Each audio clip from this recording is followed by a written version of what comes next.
person with us at St. Anne's. Thank you to the team at St. Anne's for their incredible work this morning, recovering from a power outage. That was Herculean. We appreciate it. I will turn it over to you to get started. Commissioner Canales. Morning. Thank you, Wendy. Good morning. It is 9:19, Wednesday, February 18th, 2026. I am excited to be calling to order this special meeting of the Los Angeles County Probation Oversight Commission. I am Dolores Canales, the newly elected chair of the commission. We look forward to hearing from our panelists. Thank you. Thank you. And I'd also like it in the minutes that Mr. Bell isn't here today. So we look forward to hearing from our panelists, commissioners, and the public today. We have many important topics today, so we are going to organize the meeting slightly different than we have them before.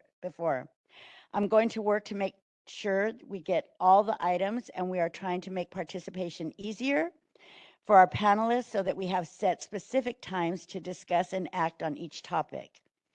That may mean I have to ask you to limit your discussion in order to get to public comment and be ready to move on. It will look like this. For the first hour, we will discuss several POC administrative items and take votes on reports and information requests. At 10 a.m., we will move into our agenda item about strategies to keep youth in the juvenile system, where we will talk about transfer motions. Then at 11, we will discuss progress on protecting youth from overdoses in our detention facilities. Finally, at 12, LACO will be here to give a report on education in probation's detention facilities. We have several panelists joining us today from probation and other agencies, and we are expecting the chief. We are not expecting the chief. A busy meeting, a busy day, so let's get started. I will turn it over to Executive Director Wendy Julian to explain how you can participate during today's meeting, and then she will call the roll. Good morning, and thank you, Chair Canales. As always, we encourage real public participation in our meeting. Thanks to all of you who are joining here live in person and also on WebEx. I also wanted to just start by recognizing that we are in the middle of Black History Month, and I thought I would share a quote from the esteemed Reverend Jesse Jackson. May he rest in power. You must not surrender. Keep hope alive. Keep hope alive. With that note, I think we will move forward with explaining how you can participate today. There will be an opportunity for public comment on each agenda item and at the end of the meeting for items not on the agenda. We actually may be trading that order around a little bit. That will be up to Chair Canales today. The way it's going to work, Chair Canales will introduce the item, discuss the item, then we'll take public comment before the commission takes any action on the items. If there are more people who want to participate than we have time for, we may consider scheduling additional town halls or meetings for specific issues. As a reminder, please speak directly into the microphones. That goes for panelists and public commenters because that helps our virtual audience hear you clearly. I'd like to share the following code of conduct. Please stop speaking immediately when your time ends so that I don't have to interrupt you. Please make sure that your public comment relates to the subject matter of that item. Remain respectful of each other and the forum. Anyone who engages in conduct that disrupts the meeting is subject to being removed. It's easy to participate if you're here in person. You just come up and form a line behind the podium and we will call you up one by one to give your comments. If you joined via WebEx, you can also participate virtually using the little raise your hand icon on your computer screen or your phone. That will add you to the line. If you're calling in and you're on WebEx, please dial *3 on your phone to activate the raise hand feature. Once we call on you, either if you're on WebEx on the phone or on your computer, you may have to unmute yourself.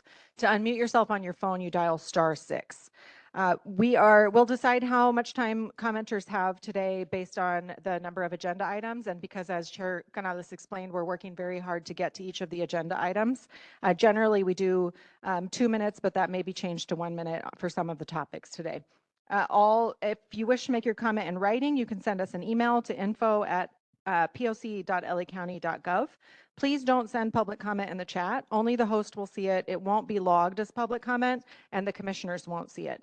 If you need any help or accommodations today regarding the materials or making public comment or any way we can make your experience more enjoyable, please contact Janae and Sarah in the back of the room, or you can send a message to the host about the accommodations that you need. Our meeting is being recorded and broadcast live today to our YouTube channel, but there's no engagement with users on YouTube. However, we do want you to subscribe. You can watch the great recaps and recordings of our meetings that our communications team puts up. Also, please follow our social media accounts on Facebook, Instagram, Threads, Blue Sky at LA County POC. Buenos días, bienvenidos. Ya hemos iniciado la conferencia en persona aquí en St. Anne's y también por Webex. Si le gustaría hacer un comentario público y está viendo por Webex, tiene que hacer clic en la imagen de la mano y abriremos su micrófono. Si está escuchando la conferencia por teléfono, tiene que presionar estrella 3 y le avisaremos cuando sea su turno. Si está aquí en persona, puede nomás venir a dar su comentario público aquí al micrófono. Si prefiere hacer sus comentarios en español, le daremos el doble del tiempo y nosotros podemos proveer traducción al inglés o usted puede proveer su propio traductor. Al iniciar su comentario, nomás avísenos. I'm going to call the roll. Commissioners, please respond when I call your name. Commissioner Brooke Harris. Present. Commissioner Ishay Jackson. Commissioner Millie Kakani. Commissioner Don Meredith is excused today. Commissioner Eduardo Mundo. Commissioner Sam Prater. Here. Commissioner Tyreek Shipp. Here. Commissioner Diane Terry. And Chair Dolores Canales. Here. So with 8 members being present, Chair Canales, we have quorum, and I will turn it over to you. So sorry, I thought I turned off my phone. Thank you, Wendy. So let's proceed with item number 2, the approval of the January 8th, 2026 regular meeting minutes and the January 29th, 2026 special meeting minutes. Wendy, do we have any written public comments or live public comments on item number 2? No written public comments. Is there anyone who would like to give public comment on the minutes? Seeing none. Thank you. Can I have a motion from the commissioners to approve the January 8th, 2026 regular meeting minutes and the January 29th, 2026 special meeting minutes? It's motion by Kakani, second by Harris. Okay, thank you. Are there any changes to the minutes? Hearing none, commissioners, please vote with the voice vote. Anyone opposed? Any abstentions? Hearing none, motion carries. Thank you. So before we go to agenda item 3, I believe that there are some people here that would like to speak on an item not on the agenda. And I know at least one commissioner, and I would also like to say a few things. So we are going to change the order of today's meeting and take agenda item number 7, matters not posted on the agenda right now, and then general public comment limited to 1 minute per person so that we can move forward with our 10 a.m. panelists. So agenda item number 7 is for matters not posted on the agenda to discuss or to place on a future meeting agenda for action. Commissioner Prater, you can begin, followed by any other commissioners with announcements or items you would like placed on a future agenda item. Thank you, Chair Canales. Good morning, everybody. I have endeavored, at least in this space, to sort of take as little space as possible, right, and keep my footprint small on this body. But today, I want to ask your permission to take a few minutes, if that's okay. I'm going to read my notes because I know that when I don't, I tend to get a little bit jumbled up and I start stuttering and et cetera, and I'm not as clear as I can be. And so I tended to type my notes down, and I have not read them out loud even to myself at this point. And so I'll ask for your grace as I kind of get through this, my notes, okay? But I come before you today not just as a probation oversight commissioner, but also a provider of housing, hope, and rehabilitation in this SYTF step-down system, who deeply believes in the promise of youth justice reimagined. And I don't mean to be presumptuous, but I imagine that this is the thing that animates all of us, right? We all believe that we can do this work better. And it's what animates us, it's what brings us to this table and to this room. And so I think it's safe to say that we all believe that we can reimagine what youth justice looks like. We believe that moving away from large institutional youth prisons, essentially, toward community-based, less restrictive placements, also known as step-downs, we believe they would be safer, more humane, more effective, more rehabilitative, and more healing. And in many instances, it has. Take HG, and I'm using the pseudonym to protect this youth's privacy. A youth who just prior to his release had been written up for bringing drugs inside juvenile hall. HG is now, just 6 months post-release, has managed to become a full-time student at a California university campus and earned a 3.5 GPA his first semester on campus. And engaged in co-curricular opportunities like traveling to Hawaii with PEP, the Prison Education Program, and traveled to Louisiana to represent his campus in the jiu-jitsu tournament. Or JG, who earned a 4.02 semesters ago. Or QR, who managed to successfully complete community college and will soon be transferring to UC Berkeley. These success stories and many others across the step-down landscape in LA make the promise of youth justice reimagined worth fighting for. But right now, we are not fully living up to this promise.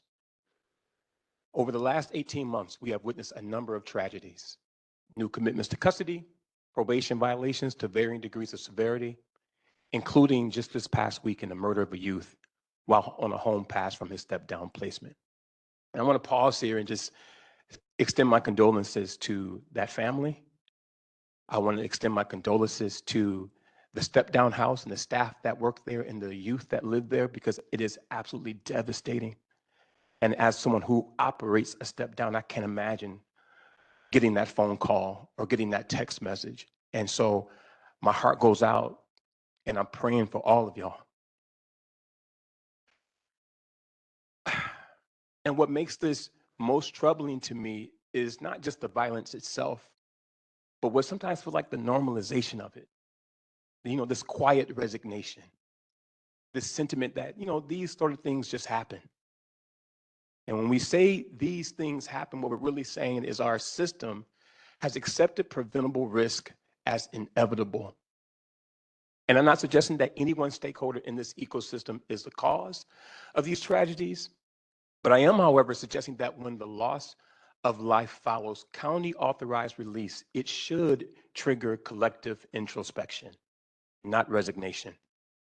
And if incidents that result in death do not prompt system-wide review, then we are not operating a learning system.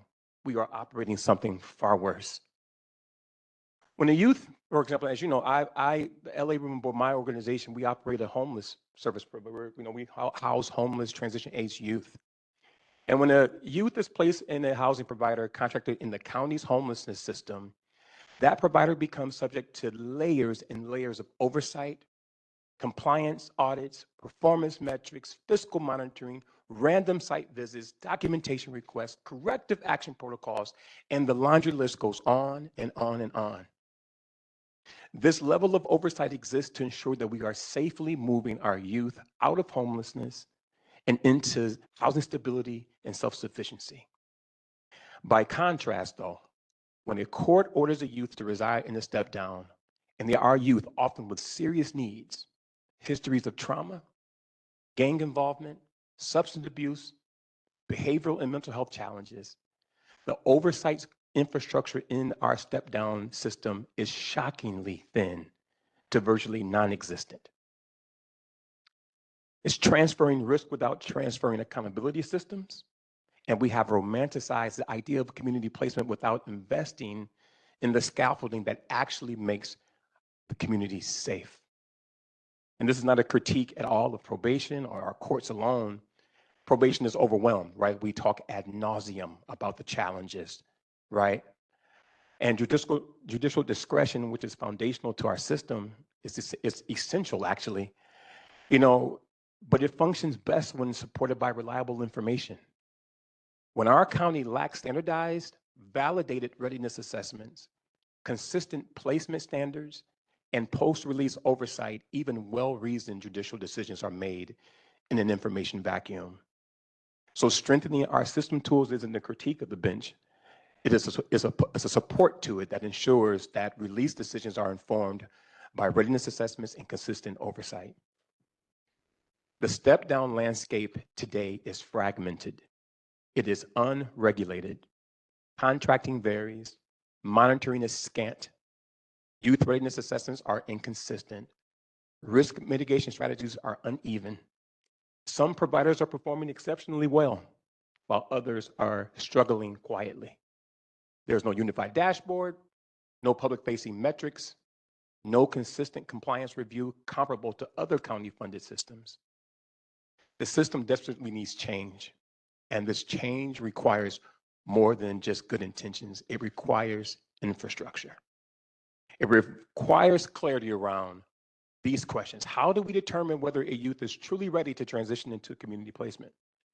I'm at the conclusion. What standards must every step down meet? What does monitoring actually look like?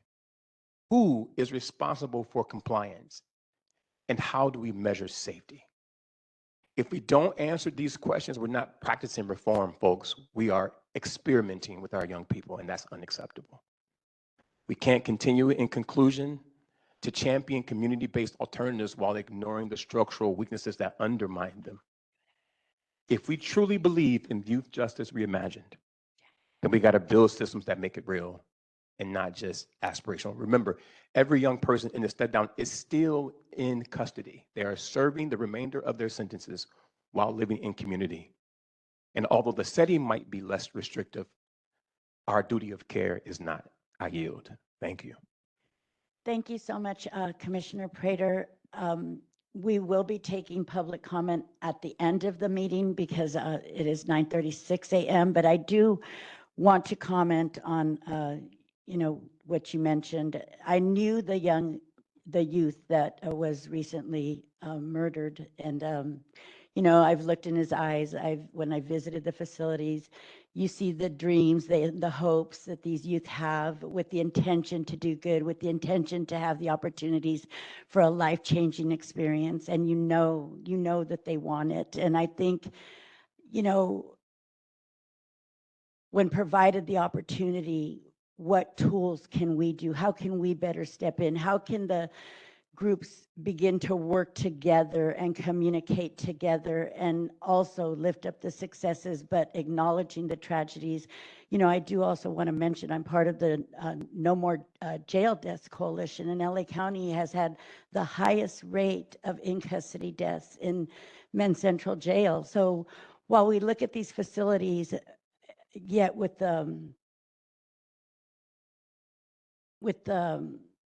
I think with the purpose of how can we begin to transfer the youth safely, but then provide them opportunities. I think that what we should do, I think it would be very good if we could hold a special meeting. It doesn't even have to wait until next month's agenda. We can have a special meeting before next month, like we recently did.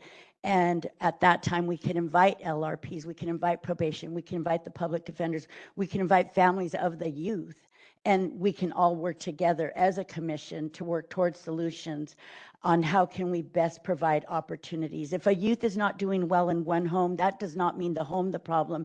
That means that how can we work to better serve that youth and put him in one of the LRPs where he'll thrive, and not just send him back. And look for opportunities like that. Look for weekend opportunities. I've recently mentioned how some of the youth have never decorated a Christmas cookie. Well, how many of the youth have not went horseback riding? How many have not done things like this, that we can begin to provide weekend opportunities, maybe through programs? So I think that there's a lot that we can discuss. One thing I appreciate so much about this commission is we work together, and the chair, the executive body, works together. Just because I'm sitting here as chair, we do this together. And so therefore, I look forward to solutions. I look forward to what we can do together.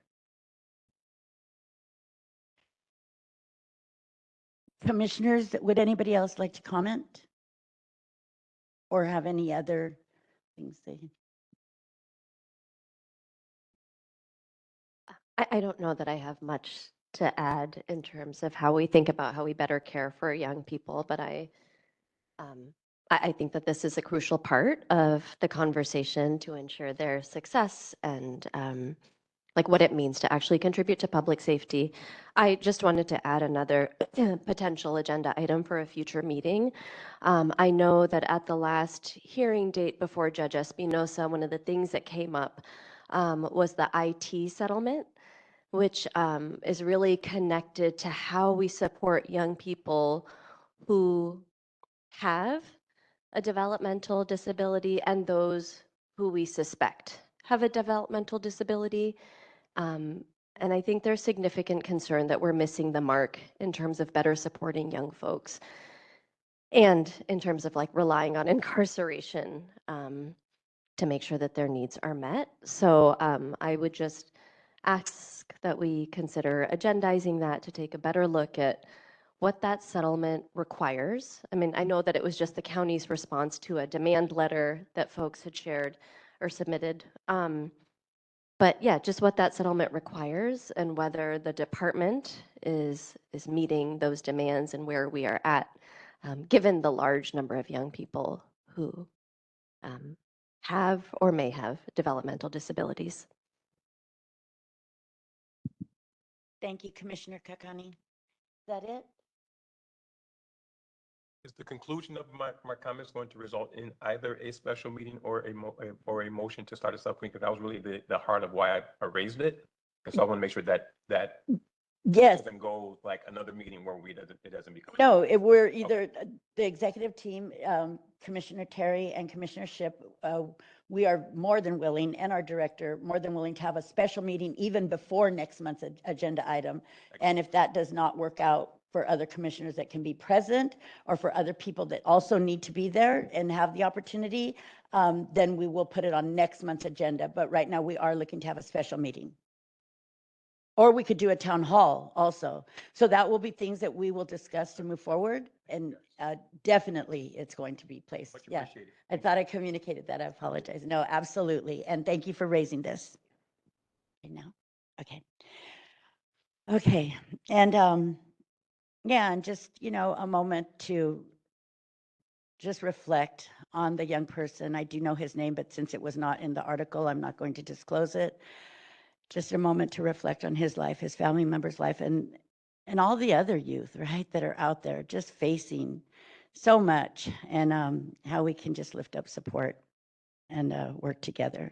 So for agenda item number 3, we will discuss and take action on a number of POC administrative items, including voting on some minor changes to the POC's core values, agreement on our 2026 priorities, a recommendation by the Budget Ad Hoc Committee, and a report by Executive Director about any formal informational requests. I will start by sharing the outcomes of our recent leadership retreat and asking for your input and for you to vote to approve some minor changes to the POC core values and to accept the list of priorities that the leadership team selected for 2026.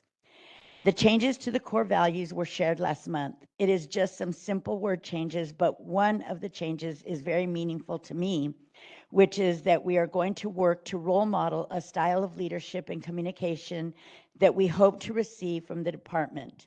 I am happy to have this in our values because it is also my personal commitment. Excuse me. Second, I want to share the priorities for 2026 that the leadership team came up with and get your input and hopefully buy-in. These are on the document attached to the agenda. 1, establish the POC as the Juvenile Justice Commission, JJC, for Los Angeles County. Clarification with council and the Board of Supervisors regarding the authorities of the Probation Oversight Commission according to the ordinance and the Welfare and Institutions Code. 2, depopulation plan and facility stability, ending girls' incarceration, protecting youth from overdose, narcan, contraband, and programming, phase out of OC spray, programming regular audits, measuring the impact of deployment on field supervision, transfer petitions, transfer of custody and new charges, oversight effectiveness, transfer and accountability urgent notifications, collaboration with OIG, grievances and complaints, probation policies and directives,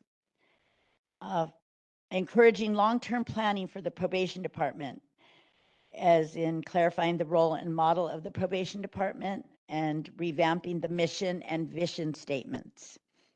Strategic planning, align with Youth Justice Reimagined, and budget and right sizing. So how do the commissioners feel about these priorities? I just wanted to add that Commissioner Meredith did send me a response to these priorities and said that he agrees with all of them, and also noted that they're very heavy on the juvenile side, which I think everybody knows, and that he wants to ensure that we keep a focus on the adult side as well. That was his response. Can I ask a clarifying question about the depopulation plan? Are the 4 bullets exclusively the focus, or is overall depopulation something that we could also address and focus on? I believe overall depopulation. Okay. We wrote those as, like a foundation. Okay. But it's overall. All right. I love the priorities for 2026. So thank you all for your work at the retreat on coming up with this. Just want to just add one note though, under the depopulation plan and facility stability plan. Just like whenever I see lines like, for example, ending girls and gender expansive youth incarceration, right? That this commission is also concerned with, like, when we dismantle a system or end a system, then whatever we are trying to build in this place, that we are similarly focused on, like, what are we going to build? What alternative are we going to build that is more productive, right? That is more life affirming, that is more youth development focused. And so I just want to make sure that whenever we say we're going to end this or we're going to close that down, then whatever the alternative to that system is, I hope that this commission is always focused on that alternative. Okay. Yes. Thank you for that clarification, because I've also said our problems won't just be solved with shutting everything down today, because at the end of the day, our youth still have to have a foundation and stability out here and be aligned with success. So thank you for that. Yes. And I think that's what we need to move towards. So, okay. Any other? Yes, go ahead. Just to add to that, I appreciate what you're saying, and I think that last bullet around the long-term planning and specifically the aligning with Youth Justice Reimagined, I think that's where that's folded into, because it should be a part of that long-term strategic vision around, like, how are we supporting youth thriving overall. So I appreciate that. Yeah. Thank you, Commissioner. Any other commissioners? Okay, so next we will hear from Commissioner Harris on behalf of the Budget Ad Hoc Committee about what they have been working on and an explanation of the attached motions formally requesting information from the Probation Department about consultant contracts. Thank you, Chair Canales. So on September 15th, 2025, this commission passed a motion requesting information from the department about the utilization of consultants to supplement the work of the commission. The information that we requested is incomplete. We've gotten consultant deliverable summaries for 9 of the 29 consultants that were identified. And we have gotten very little financial information. At this point, given the many months that have passed since September 15th, I'd like to make a motion to subpoena the outstanding information as one separate motion. I don't know if we need to take action on that before I go into the second motion that we would like to. Okay, so I'm making a motion to utilize the Office of the Inspector General to subpoena the information that is missing that we requested at the September 15th, 2025 commission meeting, and that has been conveyed to the Probation Department. I second. Can I second? We can see if they're connected. Connected, but I think it's a separate motion. It's a separate, yeah. I second the motion.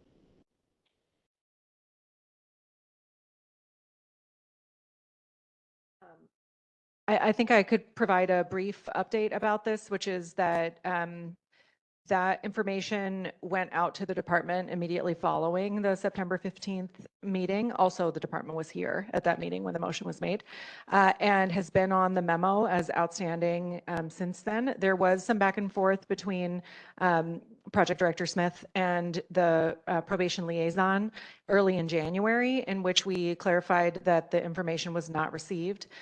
Then when this agenda item came up, I contacted the Office of Inspector General, who very helpfully intervened, reached out to probation to ask them to provide it. For a couple of days, the response was, we already provided it. To which I submitted again a detailed explanation of what was received and what was not received.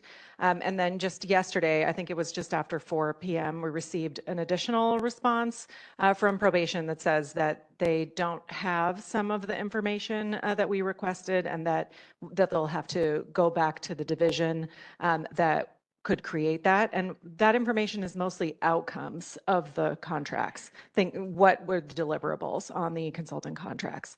So the specific wording of the motion in September actually delegated to me the authority to work with the department to achieve compliance, to make sure that they could provide something to us that they have and that's easy for them to get to, for them to turn over.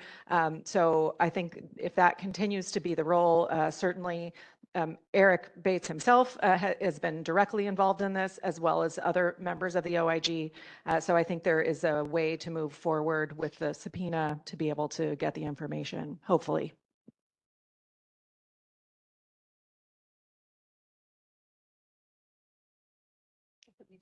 Commissioner Harris? Oh, does it vote? I'm actually going to ask County Council. We had originally thought about doing public comment on all of the administrative items together. And then I think we could take votes separately on this after we go through the individual motions. Is that acceptable?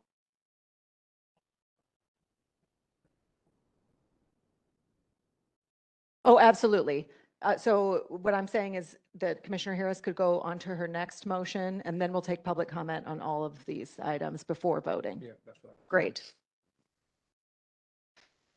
So secondarily, the POC Budget Ad Hoc Committee would like to concentrate and narrow our review of the consultant contracts to agreements that are identified in an agenda item that was uploaded this morning, which has been provided to the commissioners and to the public. It's uploaded as an attachment to our agenda. We have created a table of 10 consultants. So several of these consultants have multiple contracts, and we've picked a selection of contractors, topic and subject areas, expertise, and then amounts paid. We are seeking to supplement our request from the September 15th motion to focus on these 10 consultants. We're seeking complete and fully executed contracts with all exhibits, all invoices, along with supporting documentation provided by the consultant to justify the billable hours and other consultant charges such as travel, supplies, etc. Any periodic status report for the consultant's achievements, and any final report or evaluation submitted to the department. Specification of any metrics, targets, or deliverables that the department uses to assess each consultant's achievements relative to the betterment of probation services or operations, and the consultant's performance relative to those metrics, targets, and or deliverables. And then we are also asking that probation specify which of the consultants identified in Table 1 to this motion were previously employed at the California Department of Corrections and Rehabilitation, and share the most recent job title each held while employed there.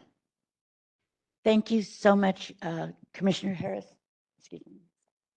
I need a second. Okay, I can't ask. Okay, can somebody second the motion? I'll second the motion. Seconded by Commissioner Kakani and Nakayama. Okay, Commissioner Harris, I just want to ask really quick, are these all contracted by probation? Correct. when we talk about Indian incarceration, we could use some of this funding right here. But I mean, am I allowed to say that? Am I allowed to say that? Should I not? You got the mic. Okay. Okay, we're having a discussion. Would any commissioners like to? Yes, Commissioner Jackson. The motion doesn't indicate when we'd like to receive the supplemental information by, so I recommend that we give the department maybe 30 days to respond, and then if they do not respond within that time frame, we exercise subpoena power, similarly to the initial motion. I think Commissioner Jackson is requesting an amendment to the motion. So the Commissioner Harris and Kakani would need to agree to add that to the motion. Agreed. Thank you for the clarification. Where are they mentoring them, this part? Yes, Commissioner Terry. Is that what you were saying? They already said they can't provide that supplemental information, No. or is it two different things? This is two separate things. Commissioner Ship? Will we be able to make an amendment to find out what funding sources are paying these consultants as well? Like, which is net county cost, what comes from JJCC? Like, would that be an acceptable amendment to add? Like, what are the funding sources? Donisha, can you turn on your mic, Donisha? I'm going to ask Donisha Smith to respond to that because I know she knows the answer better than I do.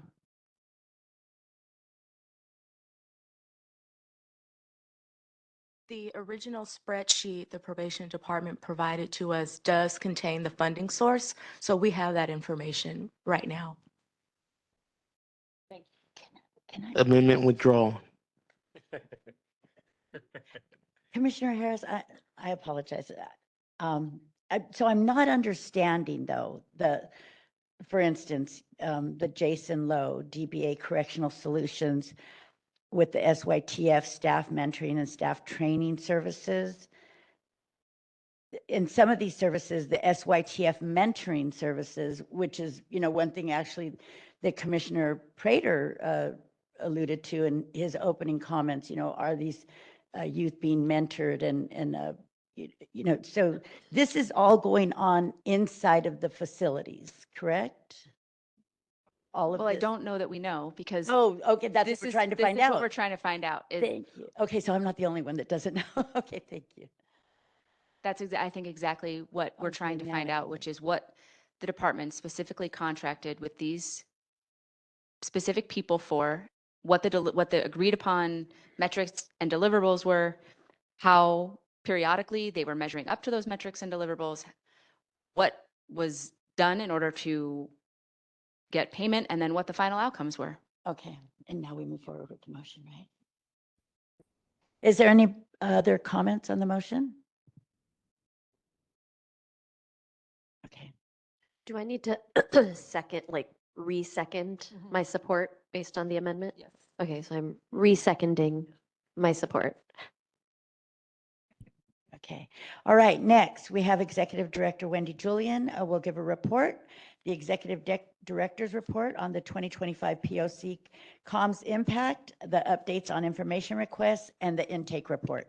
Thank you. I'm very excited to share two links on the agenda, one of which is the POC Comms Impact Report. Ismail did it to make it look like a Spotify wrapped document. It's really beautiful. I suggest you look at it. Our comms team is incredible, and I'm thrilled with some of the collaborations that they've been doing with local organizations, a lot of educational posts.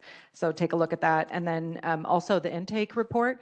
So there is an intake report linked on the agenda. It is not on the agenda for discussion today, but we're sharing it so that the members of the commission could all see it and so that you, the public, can see it, with the hope that it could inspire a future conversation. It's a really exceptional report that was put together by our data and research team that looks at the intake data that was received. For those of you who have been paying close attention, the POC has been asking for monthly intake data for years. And we are now, thanks to a collaboration with Director Cesar Mayorkin at the department, able to provide an analysis of that data. And so I hope you'll take a look at that report and that the commission might consider agendizing it for a future item. Finally, on the updates on information requests, there's a memo attached to the agenda, which is all of the outstanding information requests. One of them you already heard about. That was the one that they issued the subpoena for on the consultant contracts. It is my opinion that the commission should not take action on any of the other items. I did receive a response on the juvenile violations data that it's now uploaded to the agenda. It has numbers on it that I think anyone can see look questionable, where you have a lot of violations in one month and then zeros in other months. But the department has acknowledged that they have changed the recording and reporting process. So we will hopefully have more adequate data going forward. But I will just say that I don't want to put words in Commissioner Shipp's mouth, but I know why he requested this information, because he said it at the meeting, which was a concern that the deployment of field staff into the juvenile halls would have resulted in more violations.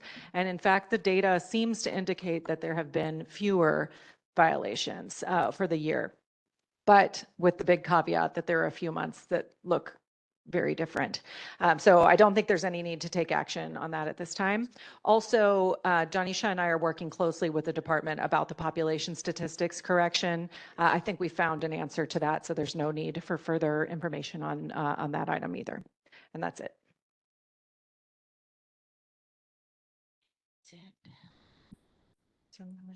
Okay. All right, thank you, Wendy, for that. Now we have a number of administrative motions to approve. I make a motion that we accept the attached changes to the POC's core values, the 2026 priorities, and the Budget Ad Hoc Committee's formal invitation requests as presented on the agenda. Can I have a second before we open the floor for discussion and public comment? Just to be clear, that would be for all of the items except the subpoena, and then we'll take the subpoena vote separately. Okay, the subpoena vote will be separate. Yes. Votes, right? For each motion, We can do it that way. so we don't get. Sure. Okay. So Commissioner Jackson, are you suggesting a motion to accept the core values and the priorities as a separate motion? Are you, who would like to make that motion then, I think is the question. Did Commissioner Canales not just make that She motion? did, but yes, you could make that motion yourself, I suppose. Okay, so I make a motion if we, to approve the attached changes to the POC's core values of the 2026 priorities. And the budget ad hoc will be separate. Okay. So Okay. this is kind of- Seconded by Commissioner Jackson. So we have the other two. So we have the other two motions before us. First is the motion to subpoena the outstanding information on consulting contracts, which was made by Commissioner Harris and seconded by Commissioner Jackson. Then the motion for the formal request for information for the 10 consultants as attached to the agenda, which was made by Commissioner Harris, seconded by Commissioner Kakani, who both agreed to a friendly amendment to a deadline of 30 days, after which the commission would again use subpoena power. And then finally, a motion to approve the core values and the priorities for 2026 made by Commissioner Canales and seconded by Commissioner Jackson. Okay, Now- so no go to public comment. Okay. Okay, so next we would like to go to public comment on these motions. So anybody in the room would like to make public comment about any of those motions, or if you're online and use the raise your hand function or dial *3. And then here I go back to the commissioners, right? Nobody in the room and nobody online. Okay. Okay, commissioners, do you have questions or comments about the motions or updates that have been reported? I just have a question about the updates that have been shared, especially as it relates to the intake data. And I know that the chief is not here. I'm not sure what happened with that. But I feel like there have now been 2 instances where the chief has stated that there's been an inability to comply with the depopulation plan that the probation department itself presented to the court, because there was this uptick in violent crime. I believe he said that before the Board of Supervisors, and he stated that when he appeared before Judge Espinosa. Unfortunately, I don't believe he was like sworn in as a witness. All that to say, I'm looking at this data that was provided here, and it actually seems like there's a decrease in terms of intakes connected to 707B offenses. And so, again, I know he's not here, which is super unfortunate, but I would love for him to be able to at least appear here and explain what that, or what those comments were rooted in, where he got his data, and how it corresponds with the decrease in 707B intakes that are shared here in this intake and detention document.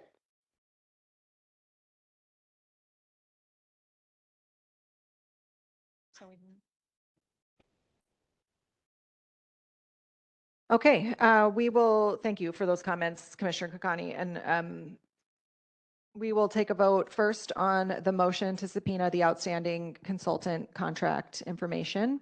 Please vote yes, no, or abstain. Commissioner Harris? Yes. Commissioner Jackson? Yes. Commissioner Kokani? Yes. Commissioner Mundo? Abstain. Commissioner Prater? Yes. Commissioner Ship? Commissioner Terry? And Chair Canales. Yes. So with a vote of 6-1, with Commissioner Meredith being absent, so I didn't do that math correctly, with a vote of 7-1, did I not call someone? I called you all, I just didn't write it down. With a vote of 7-1 with Commissioner Meredith absent, the motion carries. Okay, so next we'll vote on the motion to request information that's attached to the agenda, which is regarding 10 consultants. So please vote yes, no, or abstain. Commissioner Harris? Yes. Commissioner Jackson? Yes. Commissioner Kokani? Commissioner Mundo? Commissioner Prater? Yes. Commissioner Ship? Commissioner Terry? And Chair Canales. Yes. So with a vote of 8-0 with Commissioner Meredith absent, the motion carries. And finally, the motion to accept the core values and 2026 priorities made by, those are both attached to the agenda, made by Commissioner Canales and seconded by Commissioner Jackson. Commissioner Harris, Commissioner Jackson, Commissioner Kokani, Commissioner Mundo, Commissioner Prater, Commissioner Ship, Yes. Commissioner Terry, and Commissioner Canales. Yes. So with a vote of 8-0 with Commissioner Meredith being absent, the motion carries.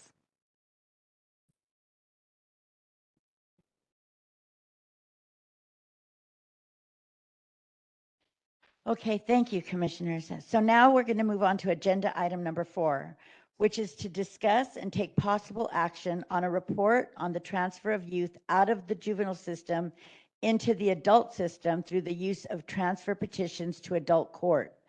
That means moving their whole case to adult court, the filing of the new adult charges against youth over the age of 18 in the facilities, and the process of transferring youth to adult custody under the provisions of Welfare and Institution Code 208.5.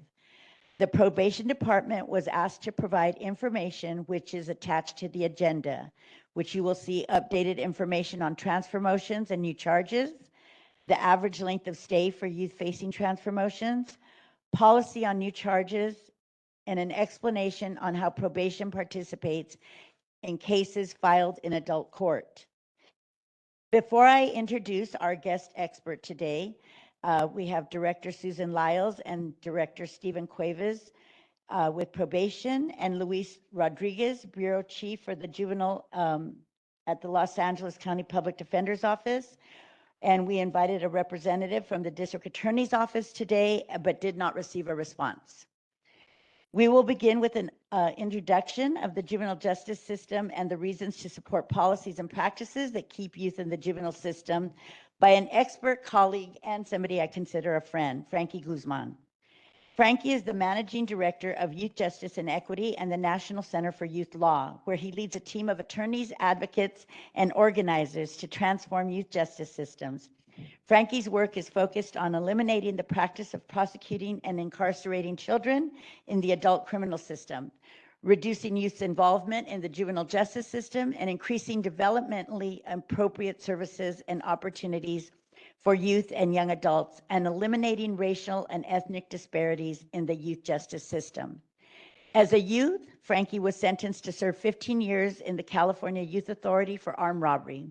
Released on parole after serving 6 years, Frankie attended UC Berkeley and UCLA School of Law and became an expert in youth and law policy, focused on ending harsh punishments of youth and expanding health-based alternatives to achieve public health and safety. Frankie, welcome, and we look forward to your presentation and comments. Thank you. So he goes first, right? And then, okay, so you'll go first and then I'll introduce the next speaker. All right, well, good morning, Chairwoman Canales, and I'm gonna hold it then, yeah. I don't have an inner Oprah, but well, good morning, commissioners and the public, and thank you for inviting me to present before the Los Angeles County Probation Oversight Commission. My name is Frankie Guzman, and I come to you as an attorney who spent years working in juvenile law and policy, helping to draft statutes that govern transfer to adult court, as well as DJJ realignment, and helping jurisdictions to implement reforms that emphasize rehabilitation over punishment to improve youth outcomes, public health, and safety.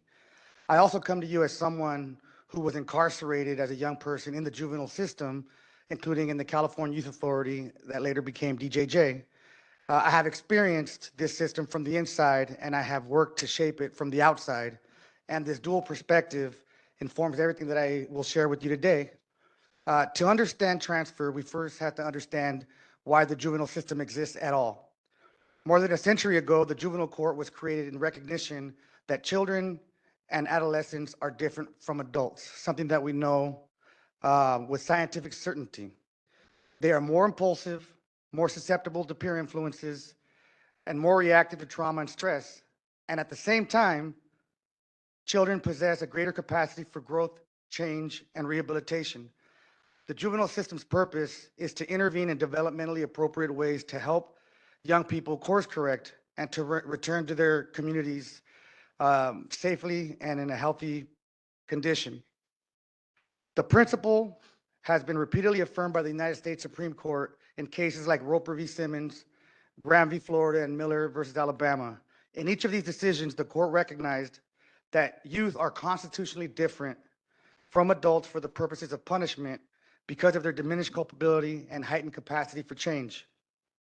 Developmental science, not theory, is embedded in our nation's constitutional framework.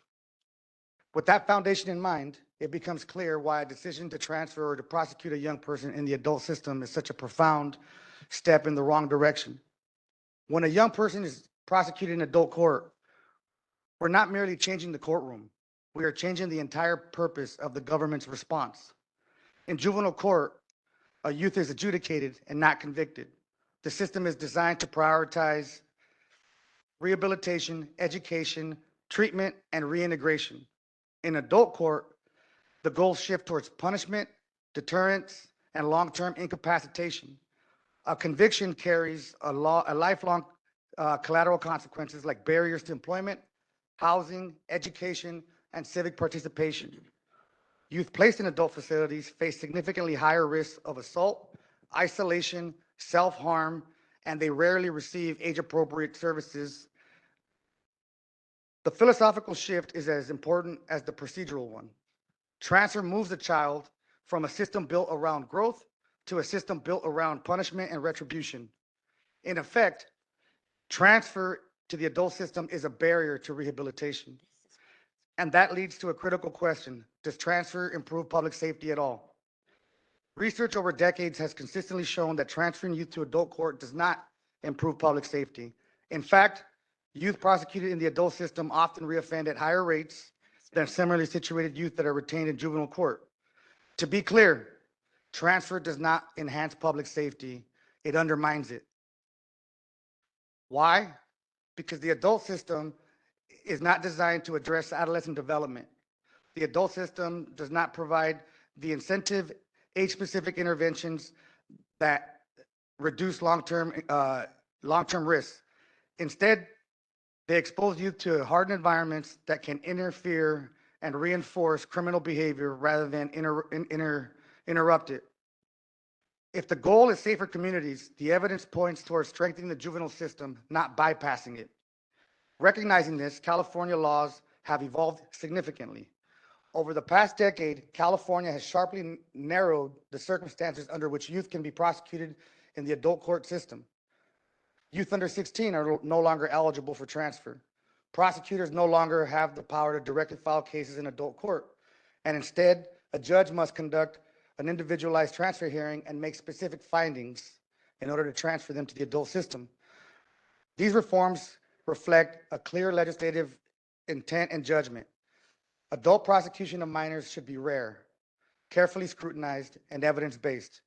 And here in Los Angeles, transfer remains relatively uncommon. Statewide data show that fewer than 50 young people are prosecuted in adult court each year across California, and Los Angeles represents a significant portion of that number. At the same time, data continue to show that racial disparities at all decision points, including transfer motions, youth of color, particularly Black and Latino youth, remain disproportionately represented.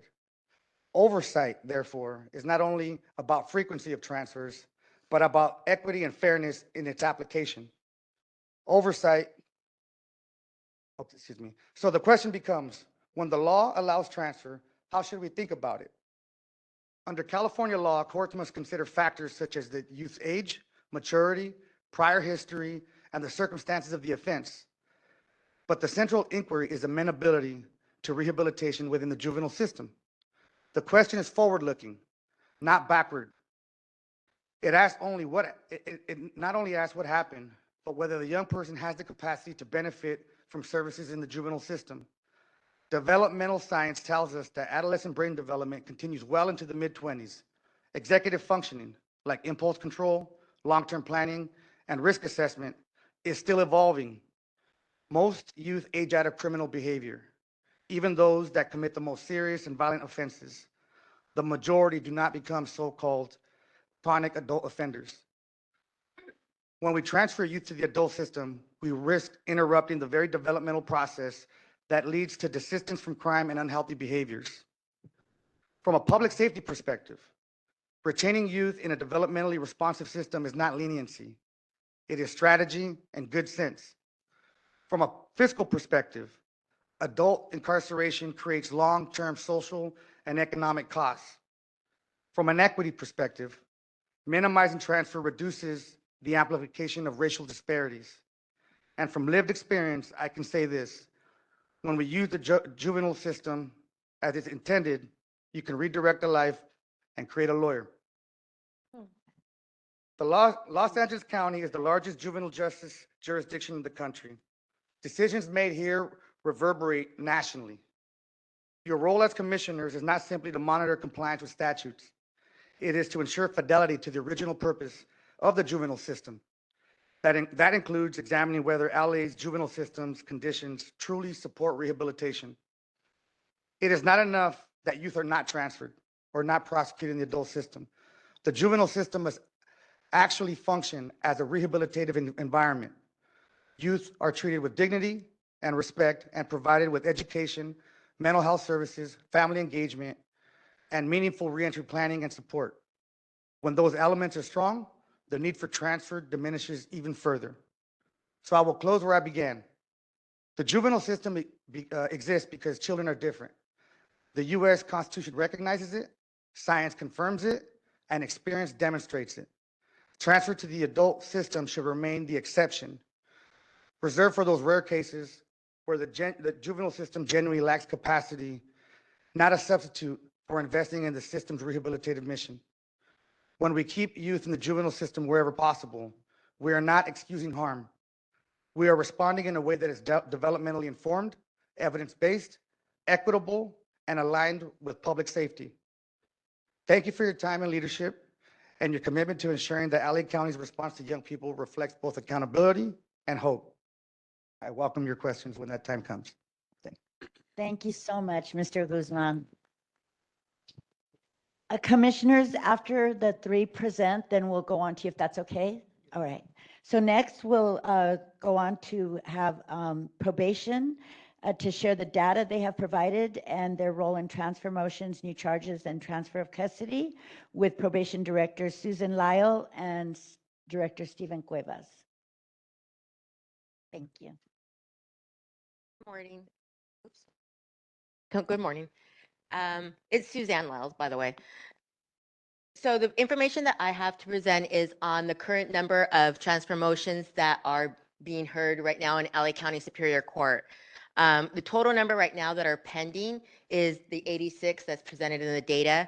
The average days of detention is 428, but I did footnote that this does not include those who are currently housed in LA County Jail, since we weren't able to see their start dates of detention and if they've been consistently detained. So these are just the ones that are currently detained in probation facilities. Breaking it down to the housing location, obviously a majority of the youth are at Los Padrinos. We have 5 currently at Barry J. Nydorf, 2 at CBK, which is, Campus Kilpatrick, and then of course the 15 who are currently housed at County Jail. Age-wise, 4 who are 16, 14 who are 17, 26 at 18, 15 at 19, 20 at 13, and 21 at 14. Ethnicity, 27 who are Black, 53 Hispanic, 3 white, and 3 other. Again, gender, 83 male, 3 who are female. And then the charges, just want to mention that most of these have multiple charges, but I just listed the most serious charge that they're currently facing. 63 are murder, 1 was the vehicular manslaughter with gross negligence, 16 attempted murder, 1 kidnapping, 1 carjacking, 2 rape, 2 with rape as the victim unconscious, and 1 with forcible oral copulation. So the second piece of the data reverts back to the data that was updating the data that was reported back in November. And this is just specific to the number of probation reports that have been completed.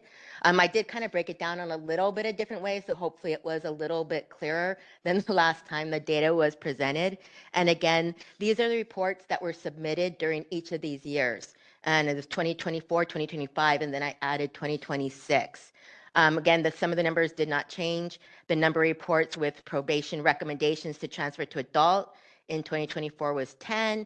In 2025 was 31. And so far in 2026, there's been 1. The current court status of the report cases, and again, these are just specific to those where a report has been submitted by probation. Because the majority of them are still pending. There's 4 that were from 2024, I think it's 26. My printout is a little bit off, of 2025, and then 1 in 2026 is still pending. The next one listens the DA withdrawals, which sometimes happens. Just wanted to make sure that they were not included in the count. The cases that actually resulted in a transfer to criminal adult jurisdiction, again in 2024, 3, 2025, 2, and so far that case is still pending, so it's 0. Those that are remaining in jurisdiction, in juvenile jurisdiction, 2024, 2, 2025, 4, and then again, that case is pending. So the concurrence rate, I know this was also reported in the last report, was the transfer to criminal jurisdiction. And from the 2024 reports, that was at 60%. 3 of the 5 were concurred that they were transferred to adult. In 2026, it was 2 out of the 6, so 33%. And then I just went ahead and broke down the demographics for those report cases like we did in the last report out in November. Mhm.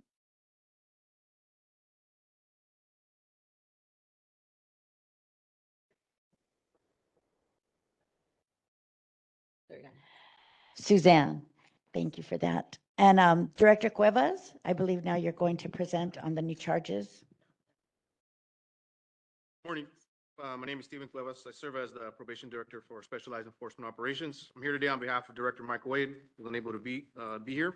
Director Wade also oversees SEO with me and leads the department's Intelligence and Investigative Services Unit. I'm here today to discuss the explanation of how probation participates in cases filed in adult court.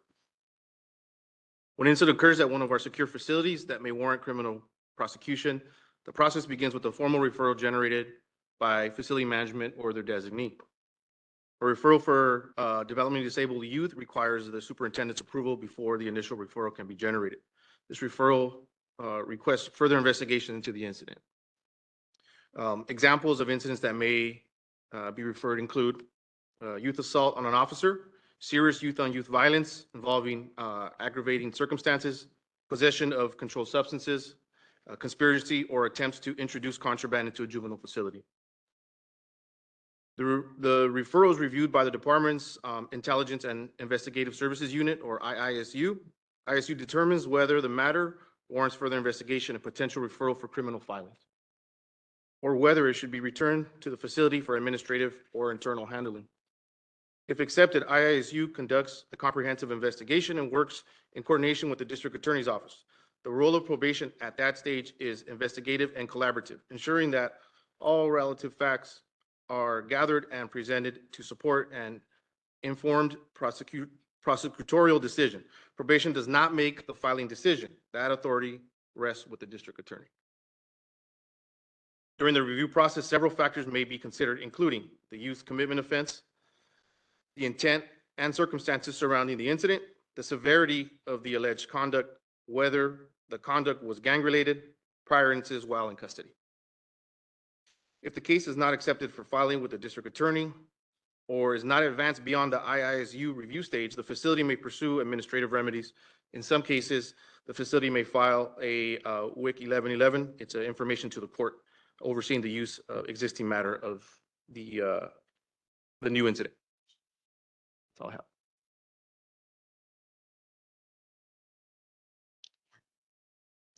Thank you. Thank you so much for that. And then next, we will ask to hear from Luis Rodriguez.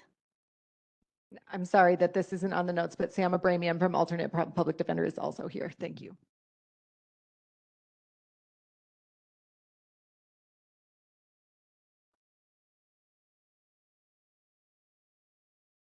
Good morning, everyone. Chair Canales, thank you very much for this opportunity. And first of all, Frankie, great comments. I really appreciate that. I do want to draw a distinction between two similar sounding procedures that we're discussing, and hopefully we won't conflate. One is transfer hearings, which is when when the DA's office has decided that they want to try the youth as an adult. That's the first thing. The other thing that the gentleman to my left just talked about, that's a different type of transfer, which is when a youth is detained in a juvenile facility pending a juvenile charge. There's an incident or alleged incident that will cause probation to seek filing with the DA's office as an adult charge in order to move that youth into a county jail or an adult facility. Those are two very different things, and they have very different consequences. Both are very problematic to begin with, but let me start with the more serious one, which are the transfer hearings, which I think is the focus of our discussion today. There's been concerns that some youth who are facing a transfer hearing have been detained for way too long, and I agree with that. As we've discussed before, many of us, anytime a youth is placed in a cage, it further and highlights and worsens the trauma that they're living through, regardless of what they're being accused or allegedly accused of having done. To us, to the public defenders, to the defense attorneys, a transfer hearing is the most serious hearing that we will face in defending a youth. Because if we fail in making our case to the court, that youth will be tried as an adult. And unfortunately, the great majority of our clients, youths who are facing transfer hearings, are being charged with homicides and very serious sex offenses, which means if we lose the transfer hearing in juvenile court, they're looking at a life sentence in adult court. They're looking at decades before they're eligible for parole. So for us, the issue of time is not necessarily pressing, because the issue that is pressing for us is that we have to make sure that we present the strongest case to the court. And mind you, in juvenile court, we don't have a jury. We have one person who we have to convince about our side, the judge. So we have to do an amazing job to make sure that we convince that bench officer that this youth, before him or her, is still amenable to be treated as a youth, as a juvenile. So we're going to take our time. We're not going to rush through things in pushing a case to transfer hearing before a judge. Because the consequences, if we fail, like I said, is a life sentence in adult court. And to us on the juvenile side, that's the equivalent of facing the death penalty on the adult side. That's how serious we take it. So when we're looking at how we address these cases, how we look forward in defending these cases, we have to take that all into consideration. But the decision to file the transfer hearing is not ours. That's up to the DA's office. And just to give you an idea of the current youth held for transfer hearings, we represent 38. Of those 38, during this current administration, 17 transfer hearings have been filed since early last year. Almost half of the youth who we have in custody right now are transfers that have been filed during the Hockman administration.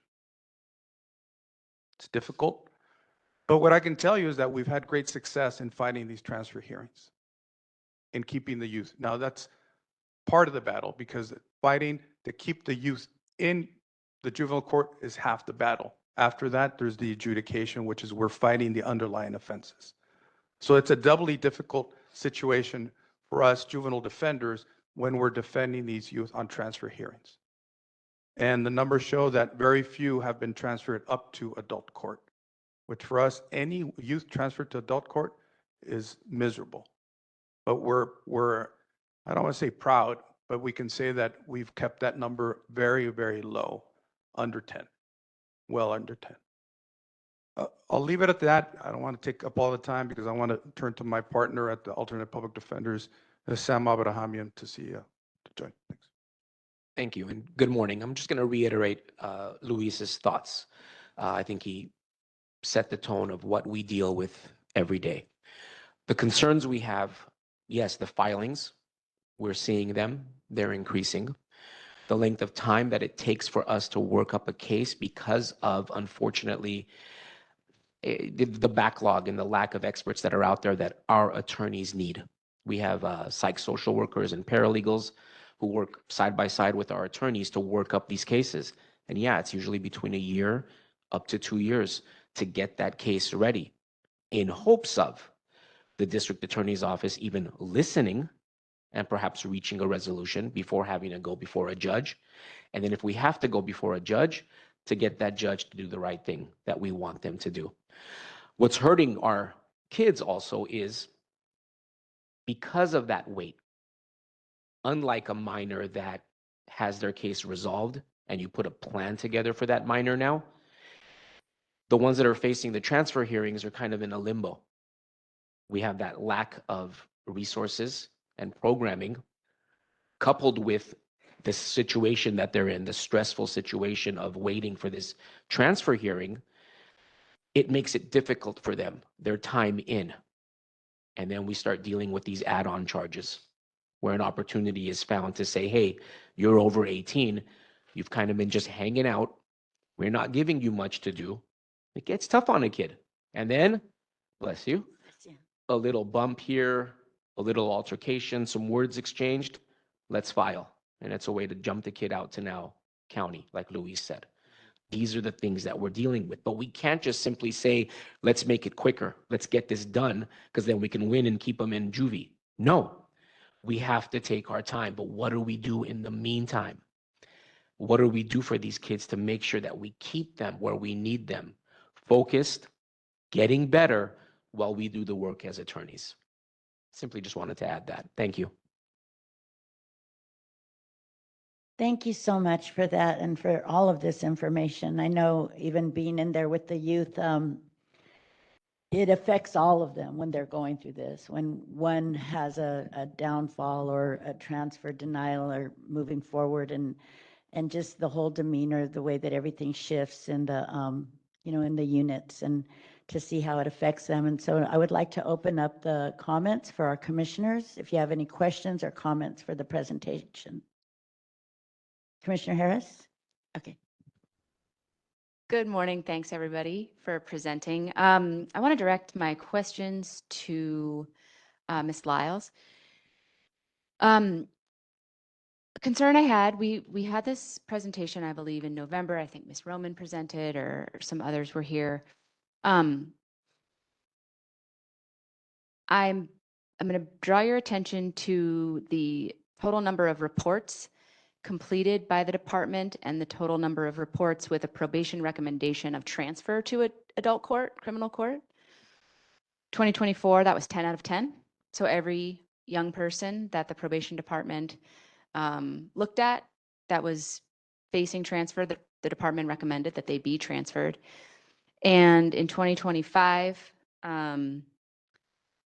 the department recommended 31 out of 34 young people be transferred. It's a very, very, very high rate. It's 100% in 2024, and this is what they say about lawyers, not good at math. Very high rate, I don't know. Let's put it in the 90s in 2025, and we're back at 100%, 1 of 1 in 2026. That doesn't correspond with what happened in the decision to transfer, whether it was the DA withdrew the motion or the case was litigated actually and went to transfer hearing and a judge made the decision. The numbers are 3 out of 5, 60% in 2024, and 2 out of 6, which is 33% in 2025. So there's a discretion with what the department's recommendations are and then what is actually happening. The rates are lower, much lower, when the case actually gets before the court. So I'm concerned about the department's incredibly high decision to recommend transfer. I want to harken back to a lot of what Mr. Guzman talked about, and that juvenile court is the site of centering adolescent development, rehabilitation. You know, there are 5 transfer criteria factor that the department is looking at. And I wonder if you could enlighten us both on the department's process for looking at a transfer case, the specific training that the report preparer, the probation officer is assigned to write transfer reports, what their specific training is, if you have any protocols or policies or training materials that you could provide. I know you don't have it today, but if you could provide it to us, who those POs are, what their qualifications are, and what they do in order to evaluate the information before them and the young person before them, the youth, the child, the human being, when they're making this decision and putting this report together to recommend transfer in, you know, at incredibly high rates. If you could just give us a little bit more information. Okay, I can try. So the process for doing a transfer report court will order us, of course, to do a transfer to motion report.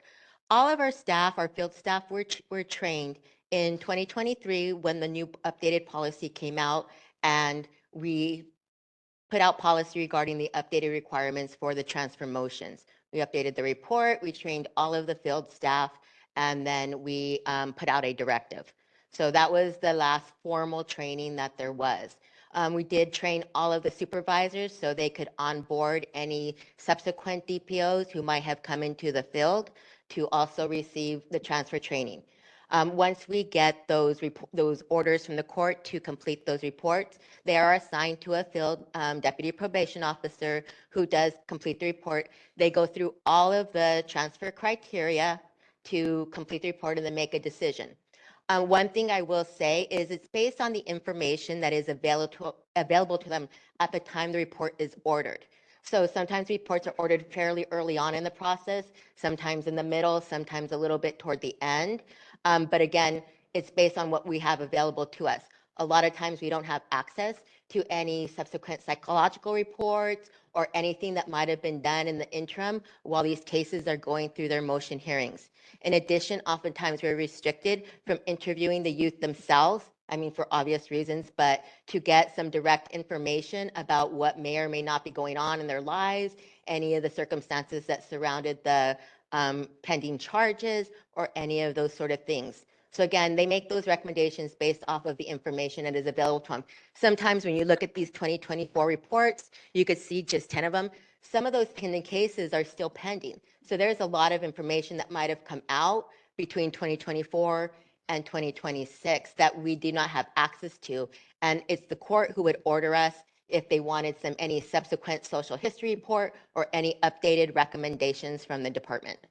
So you're open to that if there is a psychological report that's shared with you by defense counsel, or if the court orders something, or do you ever proactively go to the court and say, we really didn't have the information that we need to evaluate these criteria? Has that ever occurred? Not that I know of, but it's the court who's ordering us to do these motions. We aren't able specifically to follow where the motion is at any given time. So if we submit the report and they don't request any additional information from us or any additional reporting from us, we don't know what part of that process they're going through at any given time.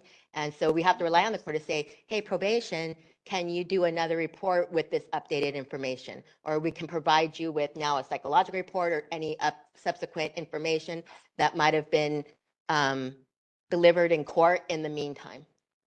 And when you talk about 2023 and the updated policy, are you talking about the change in the standard of law, which requires that the district attorney prove by clear and convincing evidence that a young person should be transferred? Is that what you're referring to? No, I'm referring to like before, there were fitness reports. And there's the 5 criteria, and the criteria basically stayed the same. But if any one of those criteria was fit or unfit, if we found one unfit out of the 5, we would be able to say this youth is unfit, and then that was kind of an automatic recommendation, they're unfit for juvenile court. But when they updated the law, they asked us, instead of saying every category is fit or unfit, instead it's like evaluate the category. And you're not necessarily saying whether one category is accurate or not. You're just giving all the information you can in that category and then evaluating and making your recommendation based on the whole of all 5 categories. Yes, Commissioner Mundo. So actually, Prop 57 is the underpinnings of the current law. And let me just ask Mr. Guzman for clarification. If it's a proposition that creates the underpinning, is that considered legislative?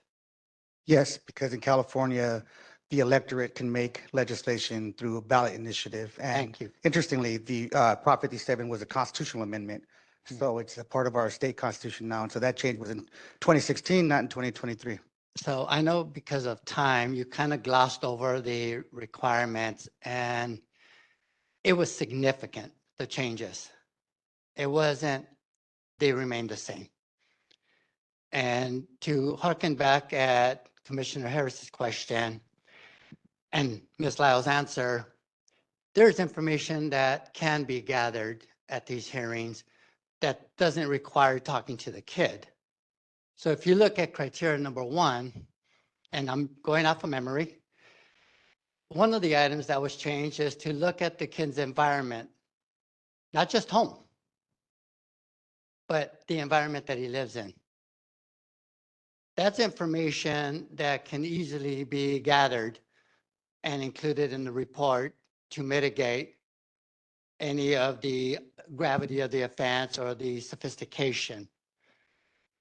And that's there. I mean, you can look at a zip code and look at the demographics and look at the crime rate, look at the gang rate, look at the poverty rate, look at the number of kids that are DCFS. So that said, my question is, and then this is back to, is also a question for the public defenders here, is if we have 10 recommendations that kids are not amenable for juvenile, do these reports support that? Does the public defender actually really ever say, you know what, Judge, we have to send this report back because it's not meeting the criteria that the people of this great state voted for? And I would like to hear from Mr. Rodriguez on that. And then on back to Ms. Lyles, just do our reports include that type of insight when we're presenting them to the court?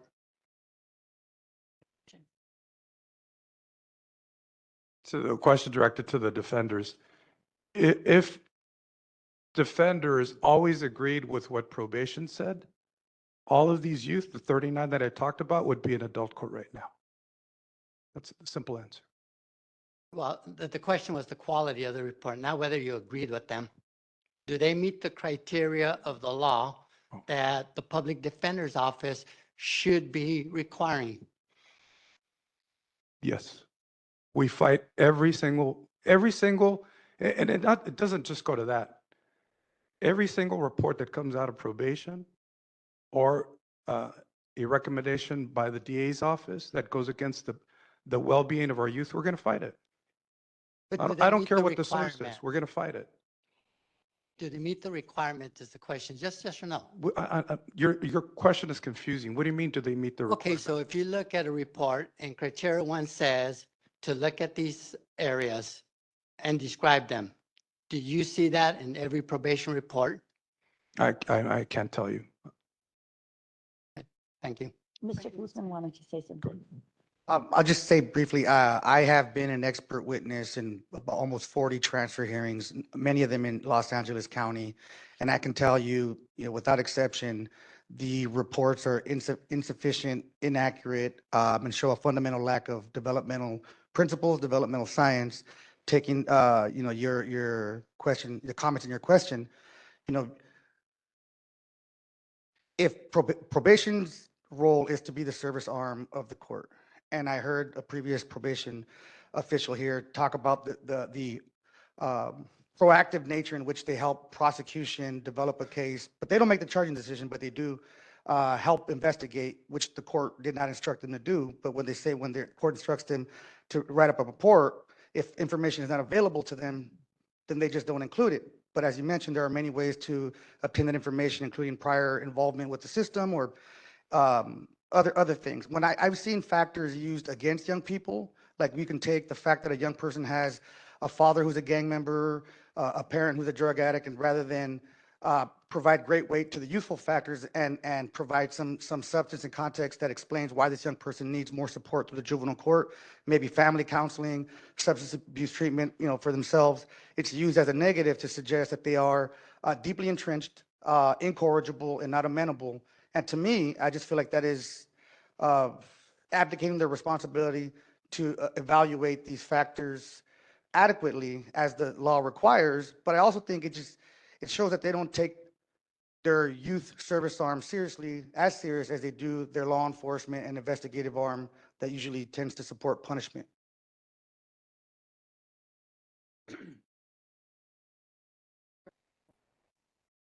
Okay, yes, go ahead. No, that's okay. I was simply going to add, and I wanted to make sure we're all clear, that in court, that minor has one main person, and it's our attorneys. Let's be very clear if there's any doubt here in court of what our attorneys do every single day. They will pick and pick and pick at any report, any factor to make sure that we can argue to the judge and even back at the DA about our kid. It's a soapbox I go on many of these meetings, and I apologize for doing it again, perhaps here. But I think that we need to be very clear on our audience when you're speaking. This is to the commissioners and the public comments that are made at many of our meetings. I regularly hear, I think, Commissioners Canales and Kanhami, when you're there and you're talking about the system and the lack of resources and stuff that are out there, and we appreciate it. You're preaching to the choir when you're speaking to the defense. Let's be very clear on that, as far as we know what these kids need, and we are ready to do what we can for these kids. But the district attorney's office, and maybe not all of probation, but the probation office, that's a different audience. I know the board itself, yesterday they were at a meeting when the budget hearings, and the board was hitting everyone with collaborating and not being adversarial. Yet you still have the district attorney's office with a position different than ours. They prosecute. It's what they do. And the probation officers have a different job than us as well. So the message needs to be different. Don't talk to us about what the kids need. We'll take any ammunition you give us and we will use it and fight for it. But the district attorney's office and probation are a different audience. They, in their minds, have a different job, and it's to prosecute. They don't hesitate saying it. If it's a serious crime, they want to prosecute. We can continue talking about resources and what these youth need, and they need that chance, and we're going to make them better, and then they're going to come out of it to be better. But in the back of their minds, they want to prosecute, especially if they believe it's a serious crime. I have attorneys who go to court with mitigation, with reports that our social workers and paralegals help them put together. And you'll still have district attorneys say, doesn't matter. If the crime is here, that's not important to me because I have to prosecute this crime. So we're doing the work. We will absolutely picket everything that's presented against our child. Don't worry about that. But if we're going to put this message up against other people, change that message. Look at the audience who's listening to it. Thank you so much for that. And Commissioner Mundo, I believe you also had a question for Probation Director Lyles. Was it answered or? She gave an answer, yes. Okay. Is there any other commissioners? We also want to have time for public comment. Yes, Commissioner Kakani?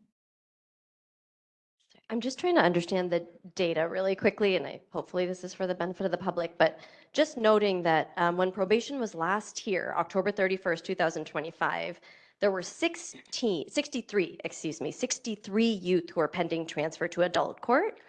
And as of January 31st, there are 86. So that's 23 additional young people who are now facing transfer. That's a huge jump. Almost like a 36% increase. So just naming that feels, incredibly unfortunate, but also to Mr. Guzman's point, this idea that we have forgotten that these are in fact young people and that the adolescent brain is so incredibly vulnerable and tender and capable of growth. And it seems like our system is forgetting that. The other piece that I wanted to ask about, there are 15 young people who are in county jail who are also pending transfer. And are those 15 young folks in county jail because of new charges that were levied upon them while detained at juvenile hall? Or are they young people who have been transferred to adult facilities because of Welfare and Institutions Code 208.5? I don't have that data available, but we can certainly break that down of those 15 youth. Okay, yeah, because that's a large number of young folks. And then there was a comment by the gentleman on the far left. I'm sorry, I'm forgetting your name. Cuevas. I'm sorry? Cuevas. Cuevas, sorry, Mr. Cuevas. I believe you're responsible for investigating new crimes that occur while young people are incarcerated. Correct. Okay.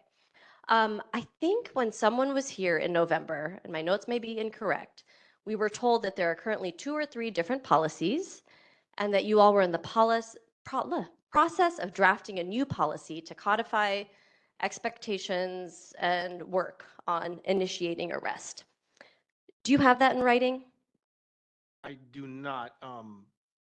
It was my understanding that the draft was shared with the commission. Is that incorrect? It is incorrect. Okay. The draft was shared with me Understood. and not with the commission because it is not public. Understood. So it is still in draft form, and the commissionerships committee is able to review it until and when it gets into public form. That's my understanding. Does that sound right, Director Cuevas? Yeah, it does. Thank you for clarifying. So is there a timeline for when that's going to be finalized?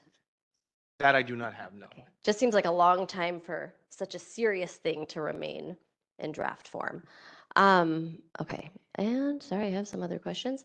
You also stated something about developmentally or DD youth being referred to adult court and like a separate process for that. Is there anything in writing in terms of how that is weighed into the assessment for whether a young person is referred to adult court or charged with a new crime in adult court? There's not, it's in practice right now. I don't know if it's it's in the draft, but we have added an additional layer of review for any of the DD kids that could potentially receive a referral. Do you have data on how many young people I who do are, not, I'm sorry, no, I do not. I mean, does that exist somewhere?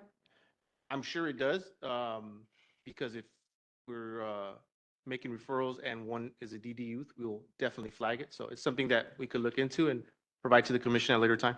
Okay, yes, I would absolutely like both that data and the distinction between the new charges filed while detained for young folks who are then sent to adult facilities, and then the number of young folks who are transferred pursuant to Welfare and Institutions Code 208.5. So that will be an issue that we'll continue to request the data on that, Yes, right? that's Okay. my request. And then there was, oh goodness, one last question. Oh, sorry, and this is for Director Lyles. You stated that you don't always have all of the information when you are ordered to submit a report recommending transfer. Is there ever a moment where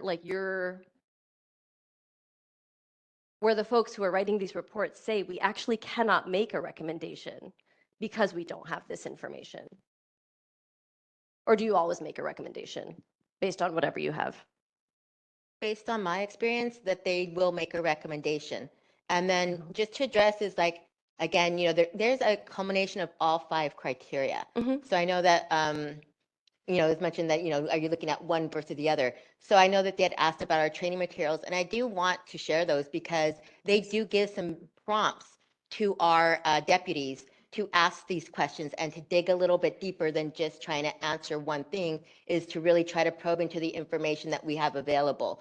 And so, But to your point, right, you don't always have all of the information. And so it seems problematic to make such a serious recommendation when you don't have all of the information. In fact, it feels like a dereliction of one's responsibilities, but well, I guess think that it's a dereliction of responsibilities.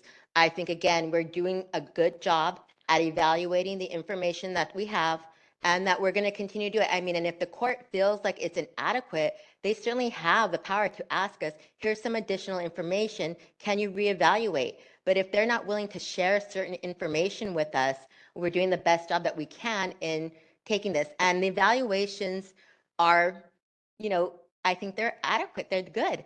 They do good with what they have. And I don't think it's a dereliction to say, don't make a recommendation. I guess we disagree then. I mean, right, like if I feel like if I don't have all of the information before me, or if I don't have all of the information that is going to very seriously impact a young person, it feels like either I need to go back to the court and say, Your Honor, I cannot in good faith write a report without this information. I respect that there's an order, but I guess that's neither here nor there. Thank you, Commissioner Kakani. And I do believe there is a disconnect somewhere, because I've been in the facilities with Director Roman and Director Arcos, and I'm seeing the interaction with the youth. I'm hearing the positive feedback. I'm seeing that they're not trying to get them bound over to spend the rest of their life in adult prisons, but even saying, this is a good youth right there. He's come a long way, acknowledging the growth. So how do we work around that disconnect and begin to bring in probation input that are with those youth on a regular, daily even sometimes, and the programs that are coming in and interacting? And how do we build that gap right there and bring that all together to have all of their input? Is there any more comments or questions from the commissioners? Yes, Commissioner Jackson. Public comment. I'll go after. Okay. Oh, yes, Commissioner Ship. Really quickly, this isn't really for me. This is really more so for the public. What I've heard from some parents, from some youth, is threats of being sent to the county jail for conduct while they are incarcerated. So, and maybe this is for any of you to answer, but what needs to happen once a youth is already incarcerated in juvenile facilities for them to be transferred to adults? And specifically, is that new charges?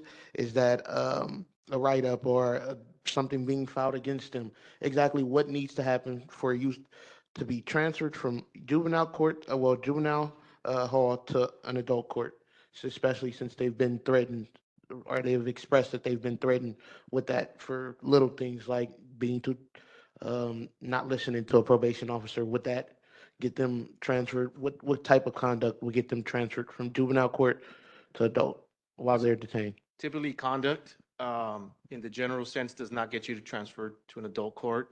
It's a new criminal adult filing. I just have one question. I think that would help the public because when Gascon was the DA, there was a process where you had some type of panel that would assemble and then the DA would decide whether or not to file a motion for transfer. The question is, does that exist with the new DA, and does the public defender's office play any role in that? The second question is a little difficult because Hockman is going to do what Hockman wants to do. Okay, bottom line. And we can go all day and have these discussions about failures, but we don't have a key person or representative at these tables, and that's a representative from the DA's office. Because we have to look at what is initiating the inflow of these youth into the system. And that's a criminal filing by the DA's office. Now, what has not been acknowledged here and should be acknowledged to the general public is that we on the defense side are facing a completely different environment now in how we defend our youth. First of all, under Gascon, if it was one incident and only one charge could be brought forward on the one incident, that was the policy. Under Hockman, if there's one incident, you can file 5 charges will be filed. Under Gascon, if it was one incident and you had a choice as to which was the least serious offense they could file, they would file the least serious offense. Under Hockman, it's the most serious offense. But does that panel still exist? I don't know. I don't know. So if it doesn't exist, if you don't know it doesn't exist, then you're not a participant in it. No. We're not participant. I can tell you this. We're not participant in the decisions they make as to how they operate their office. That is for sure. But what I want to make clear is that the filing policies under this administration are completely different than the prior administration. Yeah. And therefore, we are seeing more people who are more motivated now to file transfer hearings in cases that under Gascon, they had a harder time going through their bureaucracy in filing a transfer hearing. So the policies within that, and again, I can't speak to their decision as to why they changed. I have my opinions, but I can only speak to how we're being affected. And our kids are facing more charges and they're facing more serious charges. And therefore, when you talk about the 5 factors, let's go back to the transfer hearings. Yes. We're challenging those factors every single day. And what it looks like at the initial filing, hopefully will look completely different when we get close to that transfer hearing, if it goes. Okay. Thank you so much for that. And yes, Commissioner Just Prater, one and then quick- this will be the yeah, last one, so we yeah, can yeah. go to public And comment. mine is more just a point of clarification.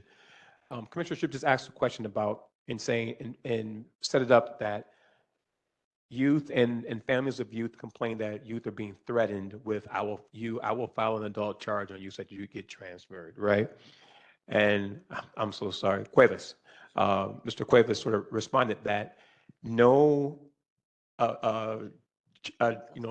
charges are filed, right, for transfer that having to do with conduct. So the idea that a youth is having a grumpy day and is quote unquote disrespecting the staff, that doesn't get them filed. You said a new criminal charge. If they are in custody, can you give me an example or two of like what a new criminal charge would be and what that is? Yeah, Given that, you got 86, or so, folks that you guys have recommended perhaps for adult transfer. Can you just give me like 2 examples of like? Yeah, no problem. One, the more serious one would be a youth assault on an officer. Okay. Another one would be some sort of youth on youth violence with some sort of aggravating circumstances, right? And I'll go through the last two I presented earlier. Possession of a controlled substance and conspiracy or attempts to introduce contraband to a juvenile hall. Got Like it. those are your typical. Thank you. Thanks for that clarification. Just wanted to make sure that we were all clear on that. Right, and another point of clarification, I do personally know a youth that had one marijuana cigarette on him and was referred. So, it's what they consider as, amount of controlled substance. And I really want to take public comment and give the public an opportunity. Wendy, go ahead. Okay, thank you. For those of you who here in person who'd like to give public comment about this issue about transfers, please approach the podium. If you're online, you must be on WebEx. In order to give public comment, use the raise your hand function or dial *3 on your phone. Hi, Ruby. Good morning, commissioners. My name is Ruby, and I'm here today with the Anti-Recidivism Coalition. Youth are fundamentally different from adults developmentally, neurologically, and emotionally. Decades of research show that young people have a greater capacity for growth, rehabilitation, and change. When we place them in adult facilities, we do not increase public safety. We increase trauma, isolation, and the likelihood of future harm. Adult facilities are not designed for youth. They lack age-appropriate programming, education, and therapeutic support. Instead of receiving rehabilitation, young people are exposed to harsher environments that can deepen behavioral challenges and make reentry more difficult. If our goal is public safety, then we must invest in what works: developmentally appropriate interventions, mental health care, education, programming, therapy, credible messengers, family connection, and community-based support. Transferring youth to adult facilities undermines those goals and contradicts everything we know about adolescent development. Accountability is important, but accountability for youth should mean guidance, structure, and rehabilitation, not exposure to adult systems that were never built for them. We should be asking what gives a young person the best chance to come home, succeed, and not return to the system. The evidence is clear. Youth belong in youth-centered settings with proper supports, not in adult facilities. I urge the Commission to continue to prioritize policies that reflect both research and our shared responsibility to protect young people and our communities. Thank you. Thank you. Please begin. Good morning. Yeah, good morning. Tanya Ivanez from Hangout Do Good. I had a question from probation. In terms of the criteria to recommend transfer, is probation doing more than just taking, for example, the side of the probation officer who is alleging that they have been assaulted? I mean, are they looking at cameras? Are they interviewing witnesses? Are they interviewing the offender? I mean, what kind of investigation is taking place? The reason I'm asking this, obviously, is just looking at the data that probation has provided regarding the pending cases before the district attorney's office. It looks like there's a lot of pending cases, and it doesn't look like the court is agreeing on most of them.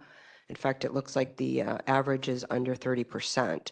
So it seems to me that the courts are already requiring a higher burden in order to even approve that the child be transferred to adult court.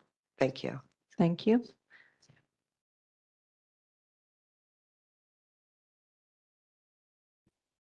Good afternoon, Chair, Commissioners, and panelists. My name is Daisy Garcia, and I'm a law student and founder of several gang intervention boxing programs in Los Angeles. I'm also a play equity advocate and, most importantly, a mother-to-be. I come before you not just with professional experience, but with lived experience. In gyms, in classrooms, and in courtrooms, I've seen firsthand how quickly a young person's path can shift, either towards opportunity or towards system involvement. I've also seen something just as powerful: the transformative impact of sport, mentorship, and education when we choose to invest in them and consider them. As a boxing coach working in gang intervention, I've watched young people who were written off at 18 years old or sent to my diversion program discover discipline, confidence, dignity, and purpose. In the ring, they learn accountability. At youth centers, they begin to see possibility. With the right support, they don't just avoid probation. They build futures and don't return to juvenile hall or get funneled and, even worse, transferred into adult custody. As a law student, I study the policies that shape outcomes, and as a mother-to-be, I feel the urgency to get it right. If we are serious about public safety in Los Angeles, then we must be equally serious about youth well-being in and out of the system. Safety is not built solely through supervision, but through prevention, opportunity, and belonging. Community is what shapes a more supportive and accountable Los Angeles. If we invest in youth development, in play equity, and developmentally appropriate interventions, students will be in and out of students won't return to juvenile hall. I urge the committee to keep prioritizing funding and policies that center prevention, rehabilitation, disability rights, and opportunity. Our young people do not need to be managed. They need to be supported. And when we support them, I've seen the change. Thank you for your time and commitment to the well-being of our youth. Thank you. And Roberto, before you start, I think my team can help between now and our next conversation about this to outline the differences between the transfer hearings and the transfer of custody. I fully understand. I think, thank Mr. Rodriguez for the explanation of it earlier. It's complicated, and I think we can put something on our website that will help the public to differentiate between those two. Go ahead, Roberto. How are you? My name is Roberto Luca, and I'm the Executive Director for RAMP. RAMP is a Restorative Academic Mentorship Program, and we are, I believe, one of the, if not the largest, less restrictive program in the county today. I guess my comment is twofold. One is that if we do anything for the LRPs, I think it should be focused on solutions. We have a partnership with probation, and they are part of the stakeholders. And I can say that my experience has been working with the youth and working with probation on the field, the DPOs that come visit our homes, that come do the work with our youth. There's a partnership, and there's many DPOs that do really, really great work. That has been our experience. The other thing I want to say about public safety is that today, when I was 16 years old, I was sentenced as an adult. I actually won my transfer hearing, but then it went on appeal and I lost because of the political climate. I went to prison. By the age of 19, I was sitting in Folsom State Prison. By the age of 22, I was sitting in Pelican Bay State Prison. Today, I get to watch our youth, even this morning, go to work, leave our home, and go to their jobs and go to school. And to me, that's public safety.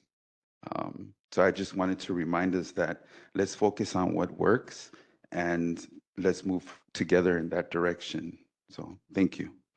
Thank you for sharing that. We'll go to our online speakers. Oh, Shalana, are you getting up to speak? Yes, go ahead. And then we'll go to online. And this is, I guess, more of a question than a comment, but I'm curious whether probation, in doing their training because of the policy that changed in 2023, is also considering all of the new data points that need to be collected when they're doing a transfer report. For example, intellectual capacity, physical, mental, and emotional health, the minor's impetuosity or failure to appreciate risks, the minor's childhood trauma, the minor's involvement in child welfare and foster care, and the status of the minor as a victim of human trafficking, sexual abuse, or sexual battery. All of those factors are new factors, and it is incumbent on probation to find out whether the minor has been exposed to any of these and include that in its report as support for clear and convincing evidence that they cannot be rehabilitated in the juvenile system. And these are factors that the court shall consider. So I'm just curious whether part of the training is actually training your probation officers to gather that information, because that has to be included in the report in order for the report to be considered by the judge. We have one public commenter online, and then we will close public comment for this item, and it is Sabra.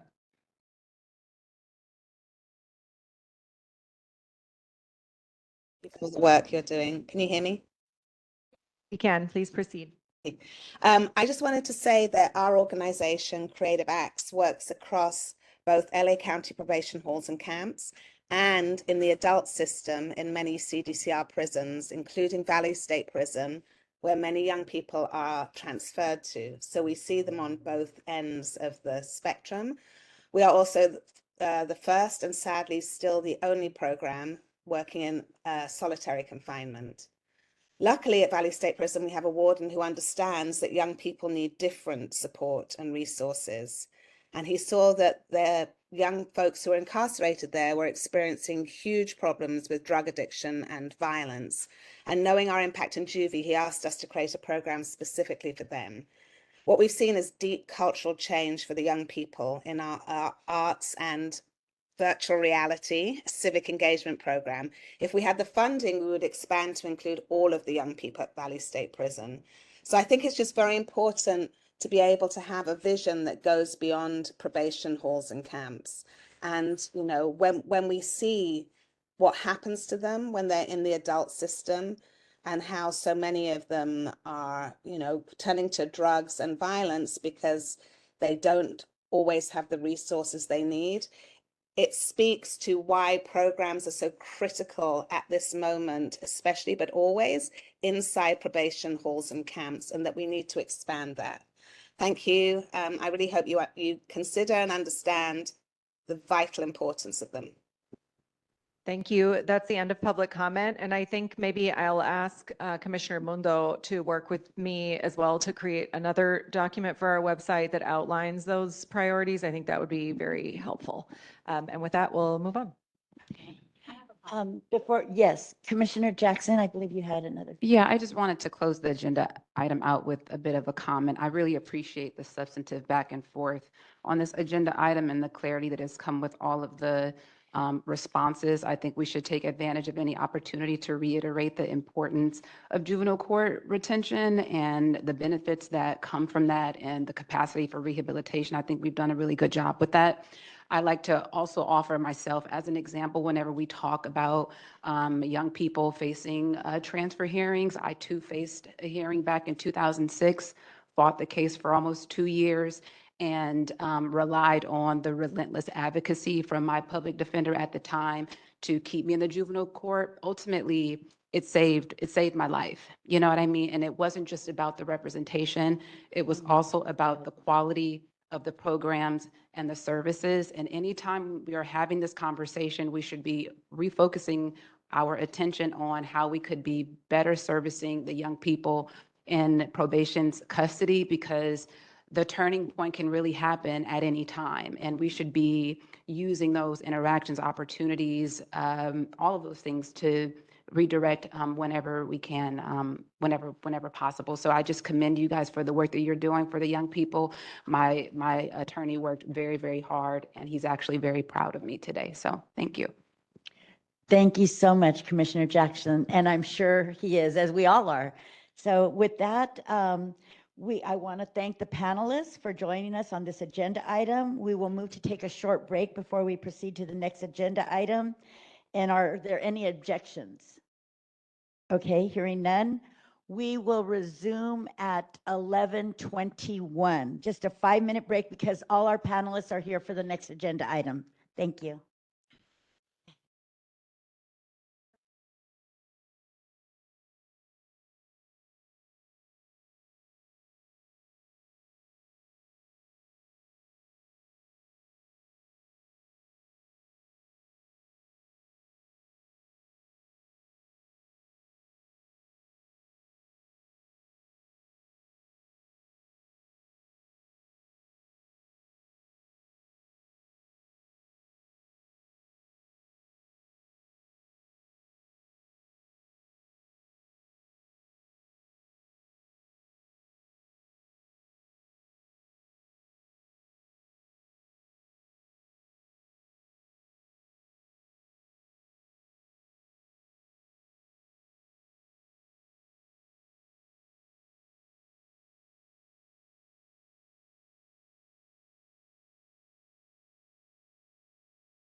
Bye, Frankie. Thank you so much.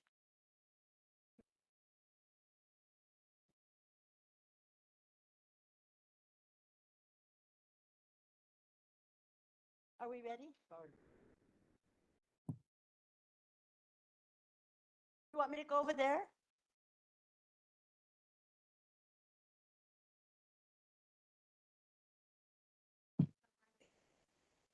Oh.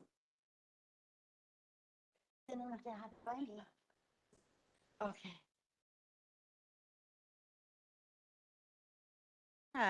It's okay. Um, It's a big panel. don't be that, right? Then, walk. Okay. So do I start? Do I have to say we're starting in the time?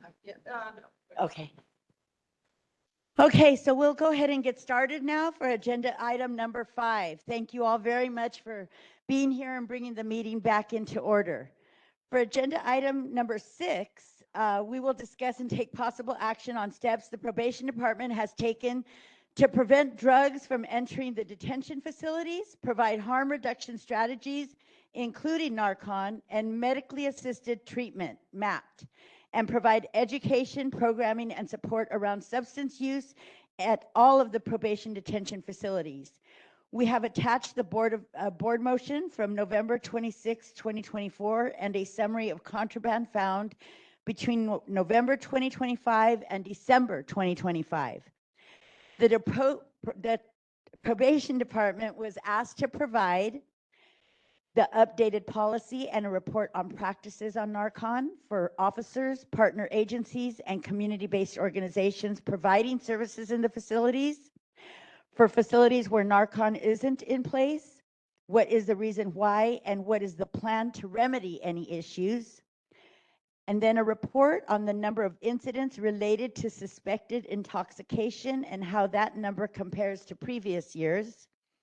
And also an explanation of the contraband report, including information on trends around contraband interdiction and the impact of the expanded use of canines, airport-style screeners, CCTV, and other security measures. And last, a report on the partnership with the Department of Mental Health, DMH, and the Department of Public Health, Substance Use Prevention and Control Bureau, as well as their contracted agencies, LA CADA and Tarzana, and how the outcomes of these programs are measured. Dr. God, I knew that was going to happen. Dr. Gongora is going to facilitate our panel today. Thank you, Dr. Gongora. Thank you, Chair. So first, we're going to start just by introducing our panel. We have a large group of folks that came out today to talk about this especially. So first of all, thank you to them for coming. From the Probation Department, we have Acting Director Nick Esparza. I also see Dr. Corral up there. Not sure if you're going to chime in, but thanks for being up there on the panel. We have Dr. DeMarla, Chief Psychiatrist, joining us from Department of Mental Health. Dr. Streich, District Chief over Juvenile Justice Programs, correct? Joining us also from DMH. We have Dr. Kevin Burns, Associate Medical Director of Harm Prevention from LA County DPH, Department of Public Health, Substance Abuse Prevention and Control, as DPH SAPSI. And then we also have Stephanie Gluckman, who is a project director in our LA County Office of Child Protection. She's joining us today because she's been heading up interdepartmental efforts to implement best practices around addressing drug use. So I'd like to first open it up to probation to discuss the requested reports, number 1 through 3 that you see on the agenda, and for then all panelists to go ahead and chime in on the state of partnership and service outcomes as requested in item number 4. So please take it away. Probation.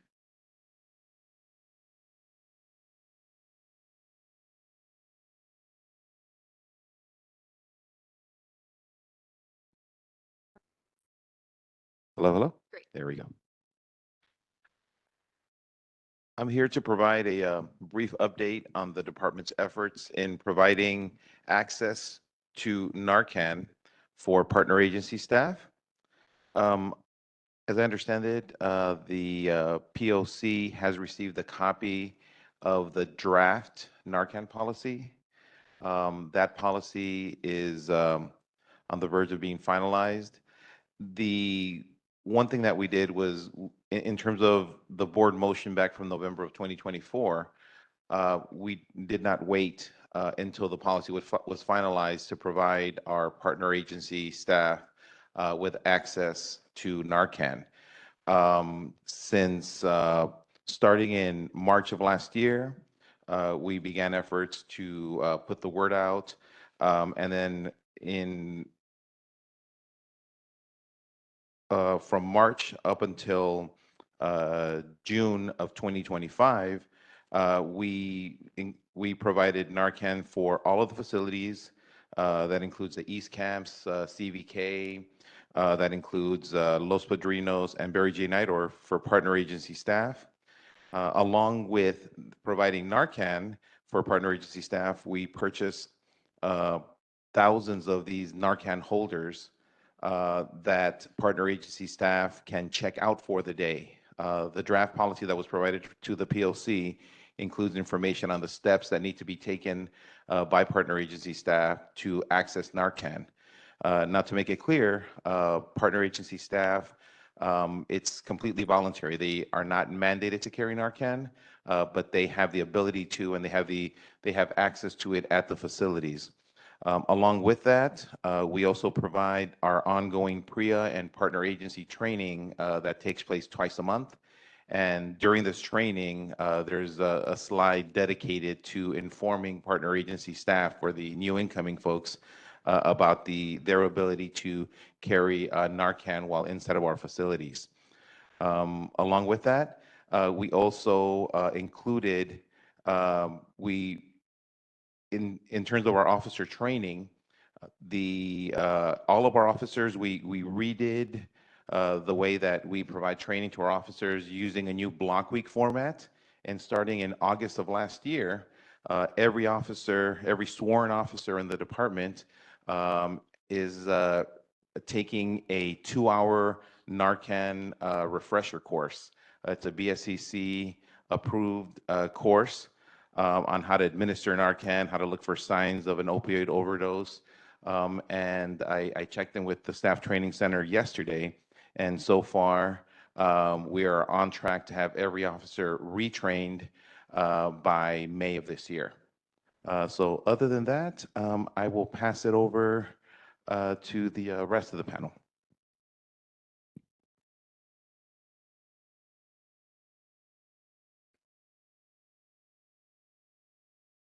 Thank you. I'm here to explain the contraband report, including information on trends around contraband interdiction and the impact of expanded use of canines, airport-style screeners, CCTV, and other security measures. Good morning, Chair and members of the committee. My name is Nicholas Esparza. I am Acting Director with the Campus Safety Security Operation. I oversee our security at our juvenile facilities. Over the past 3 years, the probation department has implemented comprehensive and layered security strategies across our juvenile facilities. These comprehensive measures were implemented to aggressively combat contraband and to ensure safety of the youth we service, our staff, and our partner agencies. We began in May 2023 with the implementation of a clear bag policy to reduce concealment opportunities and improve screening efficiency. In September 2023, airport-grade baggage scanners were procured and installed at Los Padrinos Juvenile Hall and Barry J. Nidorf to expand screening of personal belongings and packages. Dorothy Curry received the same screening baggage scanner in September of 2026. In January 2024, Tech 84 body scanners were deployed for in-custody youth at Los Padrinos and Barry J. Nidorf to ensure contraband detection. In February 2024, mail scanners were installed to screen incoming mail using 3D imaging technology at Los Padrinos and Barry J. Nidorf. The same type of devices were procured at our East camps, which would be our Camp Rocky and Camp Afroball in the 2025 calendar year. In October 2024, we strengthened access controls by implementing a mandatory entry screening policy requiring all individuals to enter through designated access points and undergo screening. Throughout 2025, we further intensified our efforts by installing airport-style body scanners were installed to enhance screening at all persons entering juvenile facilities. Canine detection was expanded to 7-day week for coverage at Los Perdinos Juvenile Hall. We reduced entry points to a single main entrance, restricted interior vehicle access, required proper identification at screening, and suspended food delivery services to ensure food was entering the facility. It was authorized and inspected. Effective July 2025, all items entering juvenile facilities were required to be removed from clear baggages and placed in screening bins for enhanced inspection to further assist with detecting contraband. We also addressed evolving threats. Exterior golf netting was installed at Los Perdinos Juvenile Hall in 2024 to prevent aerial contraband drops. Currently, we have the project open for Barry Gianardov, where we're having the same netting installed. In late 2025, anti-drone defense system was deployed across multiple juvenile facilities to detect devices attempting to introduce contraband. Collectively, these actions represent a proactive, multi-layered strategy designed to fight the war on contraband and maintain a safe, secure, and rehabilitative environment for every single person inside of our facilities. Reduce entry points of Los Perdinos is a single main entrance access control. That has allowed us to ensure that everybody's being screened properly. Now I'm going to discuss our efforts for contraband. So for the 2025 calendar year, the measurable impact of our enhanced screening measures. During the first half of 2025, from January through June, a total of 2,248 contraband items were recovered at Los Perdinos Juvenile Hall and Barry Gianardov. Upon the implementation of intensified security enhancements in July, including enhanced screening bins for all incoming items, reduced entry points, expanded canine coverage, and advanced scanning technology, total contraband recovered in the second half of the year decreased to 969 items. This represents a reduction of 1,279 items, or 57% overall decrease. We saw particularly significant decreases in high-risk categories. Suspected narcotics, paraphernalia decreased by 67%, electronics decreased by 79%, inappropriate content declined by 83%, and financial-related contraband, which is considered actual paper currency, not electronic, was eliminated entirely in the second half of the year. Overall numbers are trending in the right direction. A few categories, including weapons, suspected gang-related material, and tattoo kits, showed an increase. These increases may reflect more rigorous detection and improved screening capability rather than increased introduction attempts. We continue to closely monitor these areas closely. Overall, the data demonstrates that our comprehensive layered approach to fighting contraband is producing measurable results and strengthening safety for our youth we service, our staff, and our partner agencies. Last item was expansion of CCTV, or closed caption television. We have increased the number of cameras at our juvenile facilities. Barry Gianardov and Los Perdinos Juvenile Hall have multiple camera view workstations for continuous monitoring.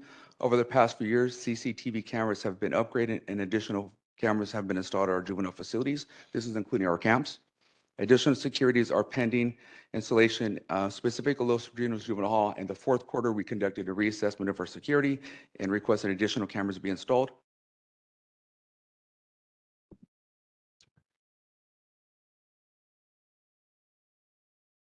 Okay, great. I'm not sure if I missed it. Did we get coverage on point number 2, a report on the number of incidents related to suspected intoxication and how that number compares to previous years?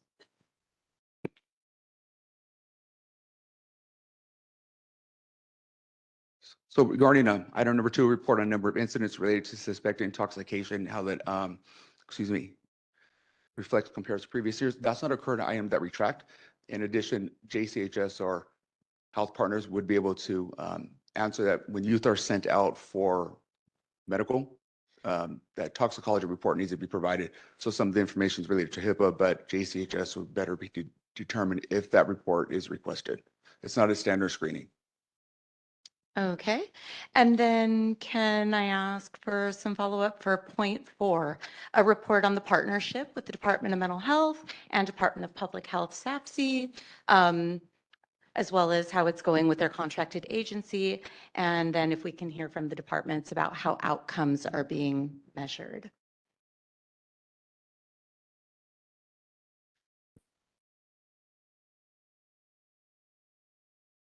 Hi, everyone. Thank you for having me here. Get closer. Okay. Can you hear me better? Yeah. Okay.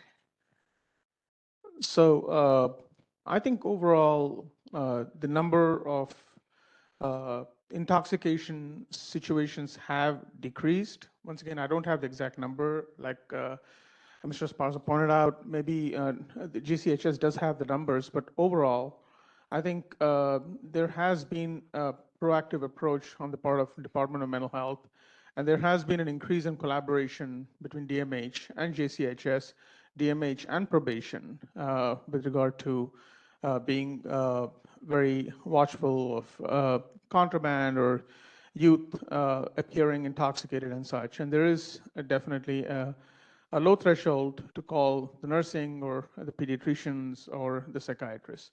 And with respect to the collaboration, there is a lot of it taking place between JCHS and psychiatry as in Department of Mental Health. Typically, to walk you through a scenario when youth come in, nursing staff that do the intake feel that the youth is intoxicated, and if it seems like a pretty significant situation, in consultation with the pediatrician and psychiatrist in many cases, they do send them out if it's necessary. But there's also the ability to administer Narcan on site if that becomes necessary. And I know that there have been an instance where paramedics were called as well in the past. That fortunately those incidents recently have decreased. I haven't heard of one this year, 2026. But and then on the top of that, we are very proactive in consulting with JCHS colleagues and probation if they have questions to go forward with additional treatment. Like we do have, maybe this will come in the next question perhaps, that we have initiated and maintained a systematic MAT, medication-assisted treatment, in all the facilities. I say the juvenile halls, Los Padrinos, SYTF, Dorothy Kirby, and our camps. Our pediatricians and psychiatrists collaboratively are providing medication-assisted treatment.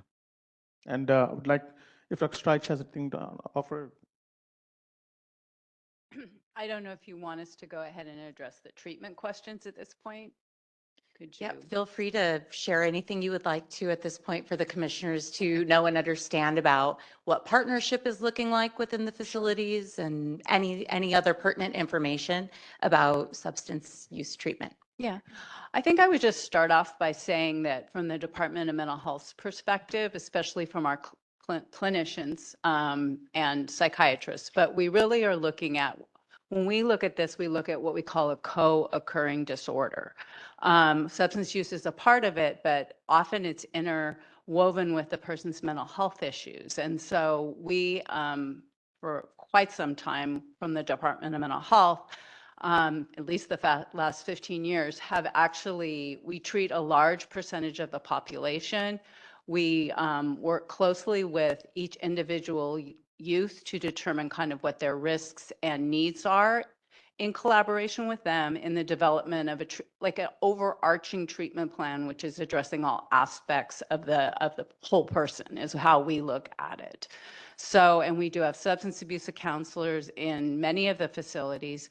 We have relied heavily on an evidence-based practice called Seeking Safety, which is a practice which not only addresses substance use and addiction, but also trauma, because I think we do find that one starts to punctuate the other as someone kind of is struggling, with issues. So we're actually looking at both of those collaboratively. We do also mindfulness-based substance abuse treatment, which dovetails very nicely with our DBT program, which is in more of the long-term settings. And as Dr. DeMerla has described, we do MAT, and that has increased significantly in terms of the youth in the facilities, so they're able to have that treatment. And when they actually go back to the community, it kind of inoculates them at least a little bit in terms of, having hopefully dealt with some of the underlying issues through individual therapy, but also like they have some of the the backup of having been on MAT if that's required. So those are, I hope, I don't know if I addressed all the pieces of the question, but you can certainly let us know. Do you have to add with that? Sure. I mean, I want to reiterate Dr. Strage's point that MAT has increased significantly in all our facilities. And it's a bifurcation there in the sense that sometimes when a youth is withdrawing, sometimes a pediatrician could initiate MAT and they consult our psychiatrist. There's a collaborative approach there. Nurses are capable, they are cognizant of how to monitor for withdrawal symptoms, especially we're talking about opioid use disorder. And then they work with the pediatrician and the psychiatrist. But there is also an elective way of starting MAT, which is that the patient may not be withdrawing, but it is known that they have opioid use disorder. And then they come to the clinic and they talk to the psychiatrist in the privacy of their office or wherever the psychiatrist is seeing them, sometimes on the units.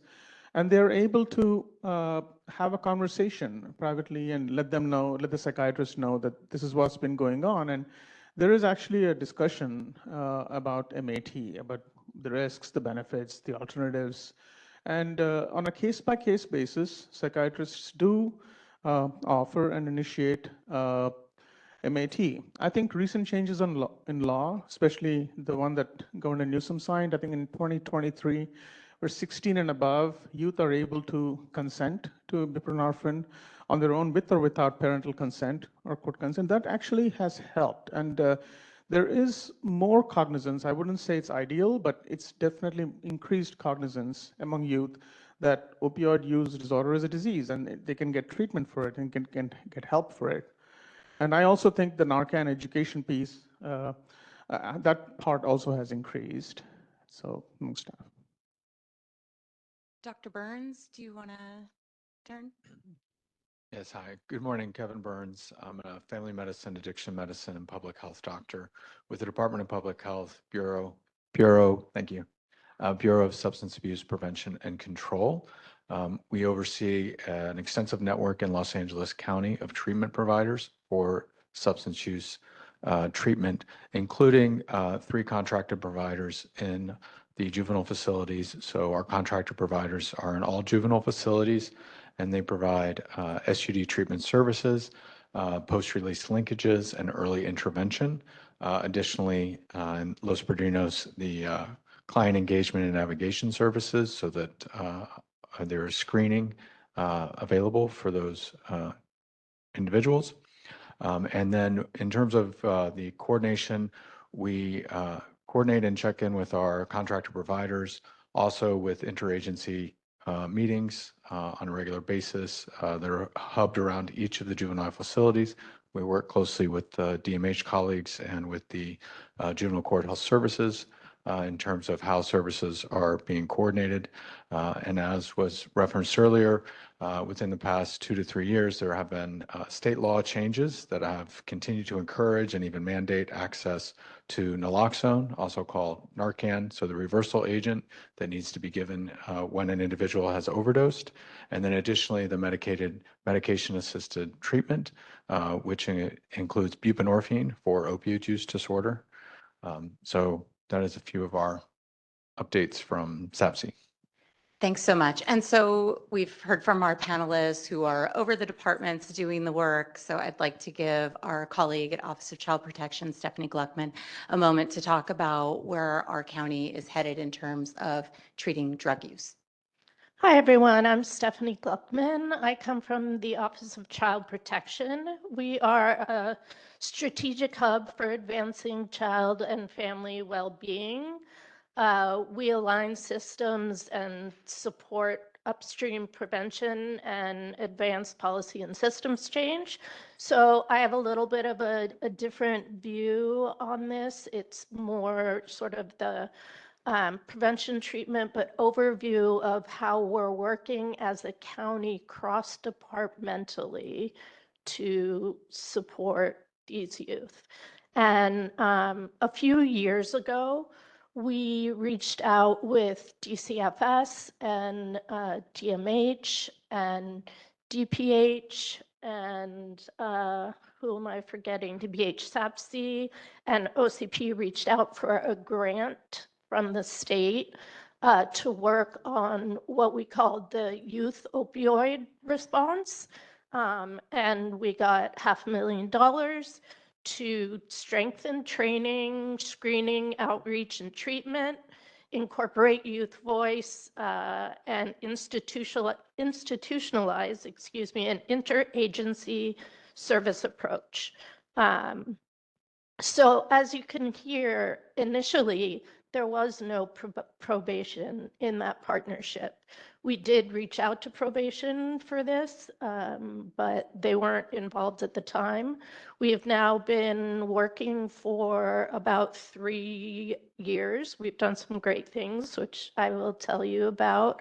And slowly but surely, we have been able to pull probation into the work that we've done, also through the great help of Sarah. And we have done some great things with probation.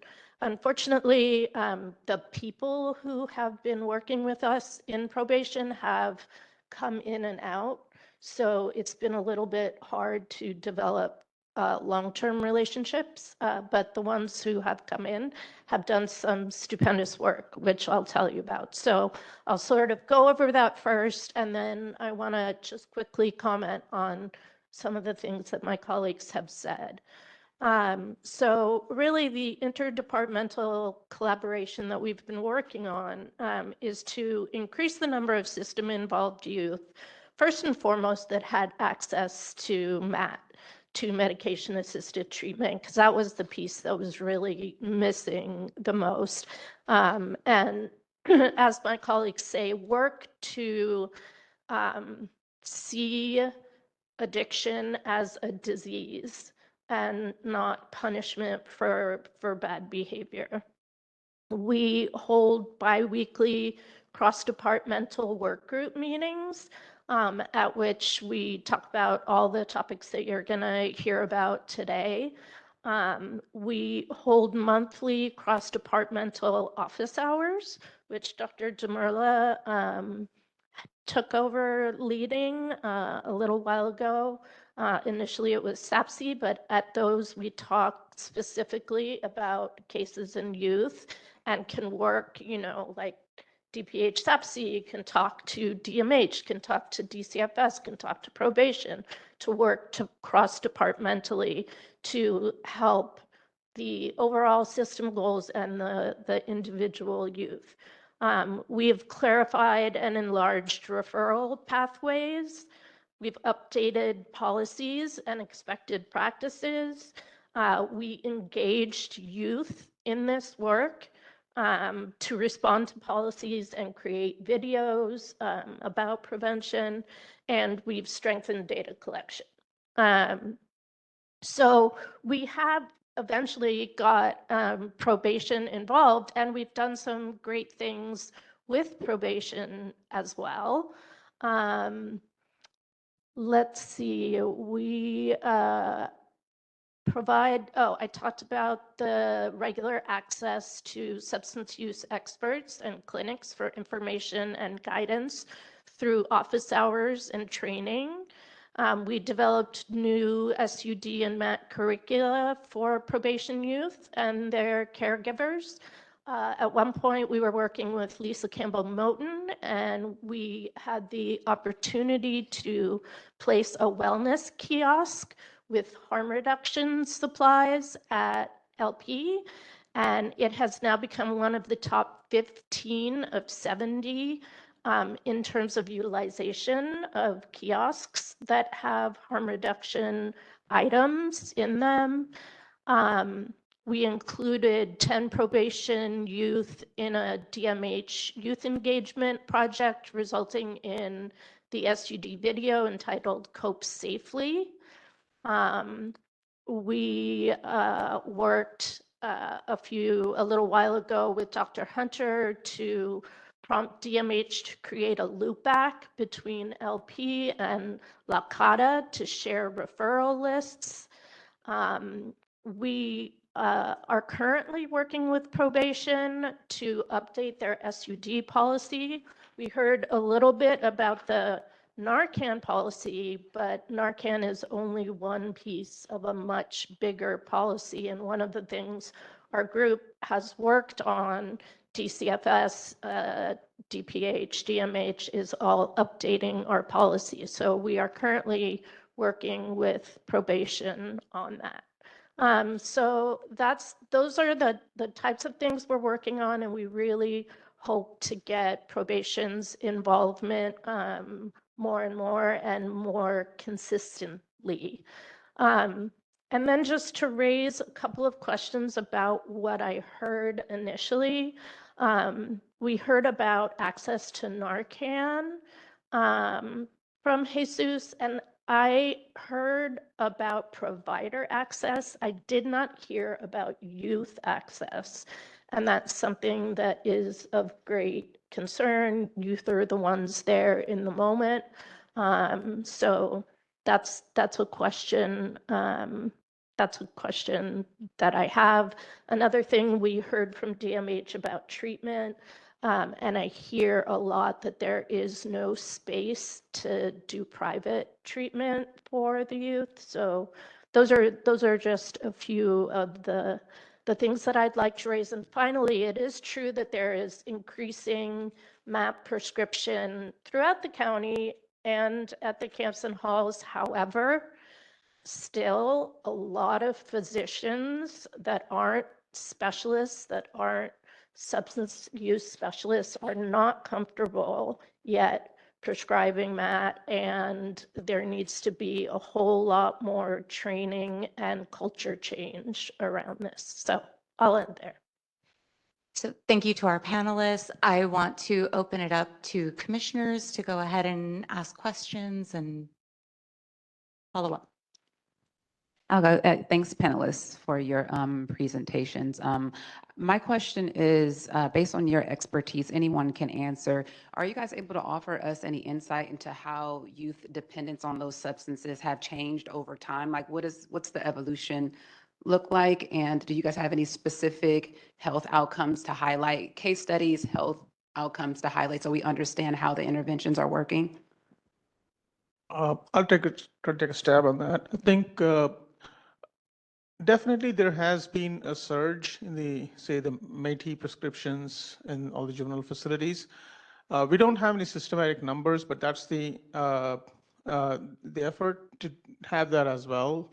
However, one good thing that we do have is we also have an aftercare program that we at DMH started, which is the JJ TOTS program, the Juvenile Justice Transitional Outpatient Treatment Services. So all the youth are referred to the JJ TOTS program at the time of the release.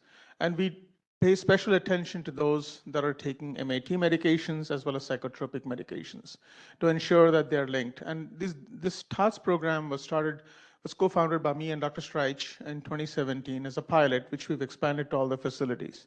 And everybody's referred to there, and we started with existing resources, and our own psychiatrists go to the area probation facilities, area probation offices in the community to see these youth. So I think, and then the effort is to, that's a bridge. The TOTS program is a bridge so that these youth don't get lost to follow up, and then they get linked with solidified linkages, whether it's direct DMH directly operated clinics, or it could be contracted clinics, or even the SENS providers through SAPC. So, so these efforts are being made, but definitely we would like to be able to provide solid numbers, but at this point of time, I don't have any numbers.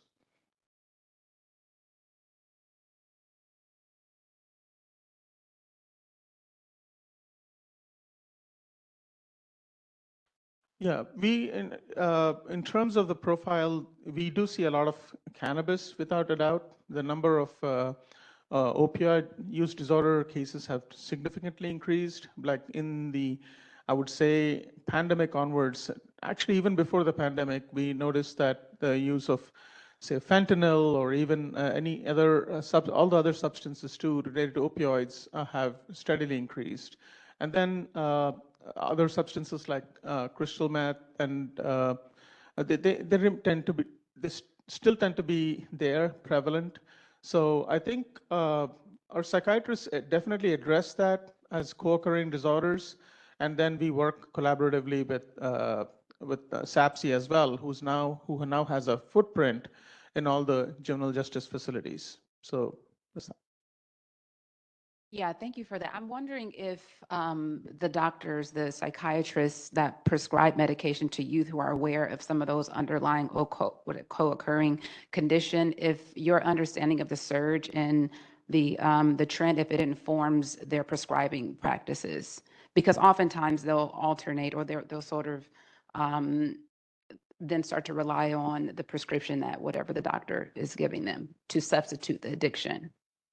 Right. I mean, I think there is a definite increased awareness of the presence of opioid disorder. It's much more prevalent now, or at least we're asking for it, looking for it. And also there is also a sense of urgency to intervene, to prescribe MAT, and then to also not only that, to relay that effort to the aftercare provider, which is us, and followed by the other providers in the community going forward. Yeah.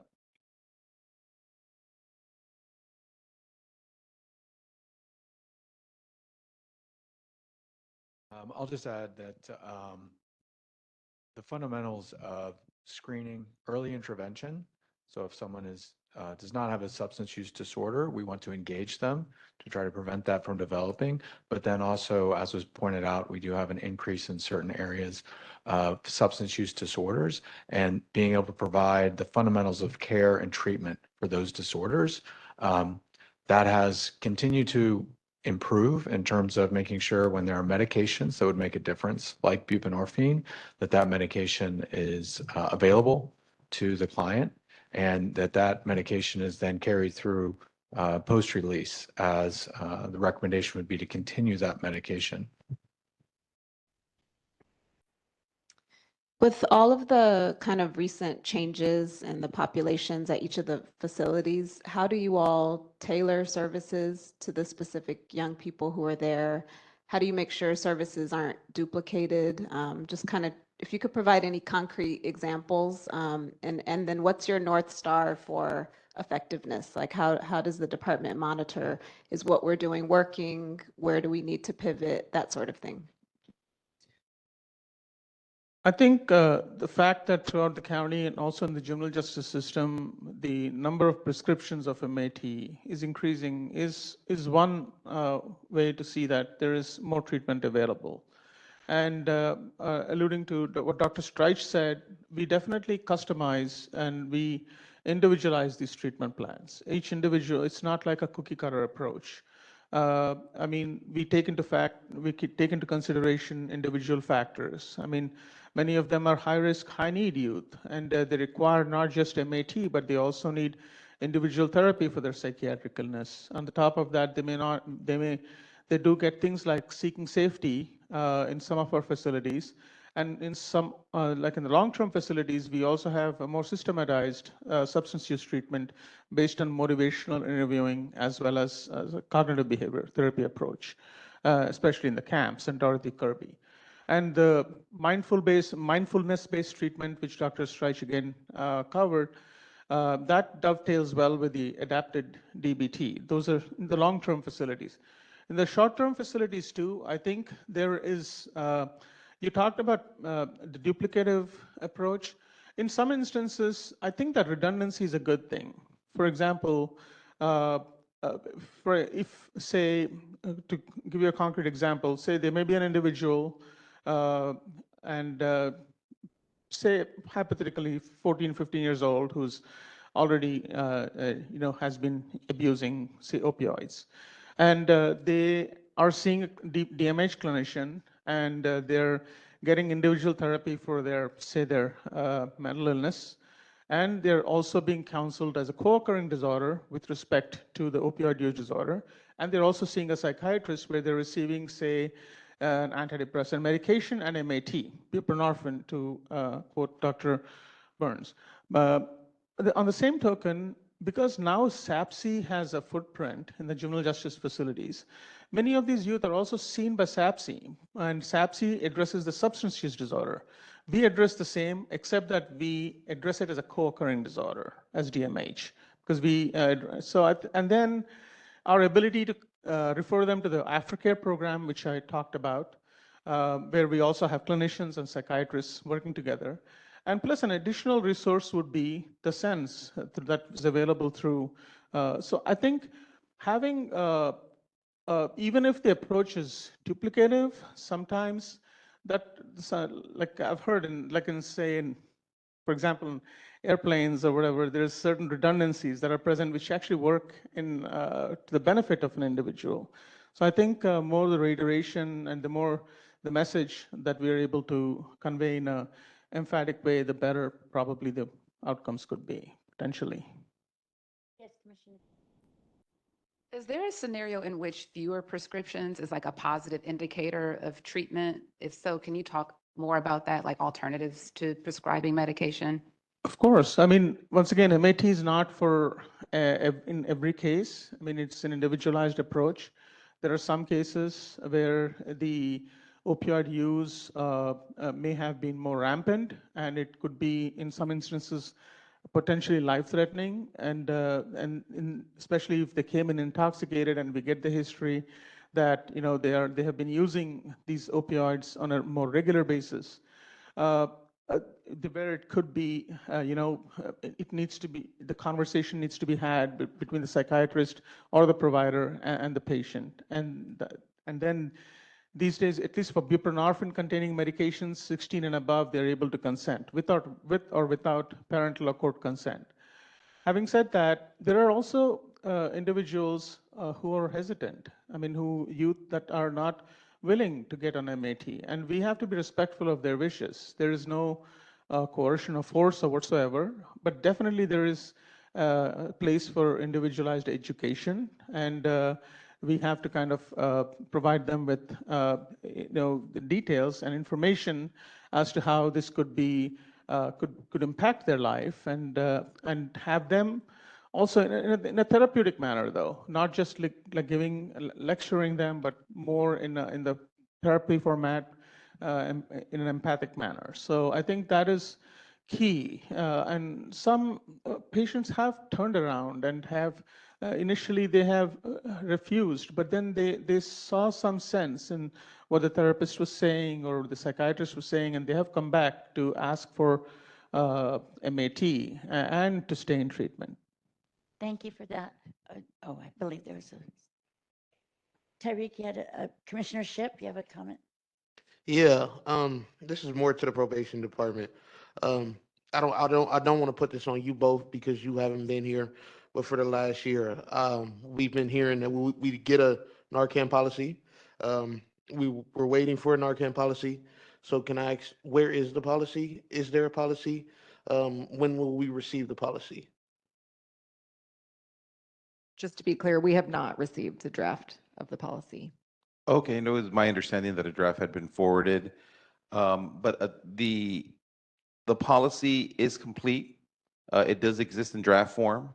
As I understand, it is just pending executive final approval, but the policy does exist and is in draft form up until the point that it is signed by our chief.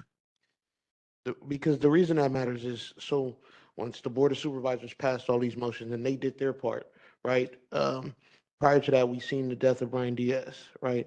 And without a policy, we can't hold staff accountable to anything. They don't have a direction to follow, right? Once we first asked for this should have been taken care of.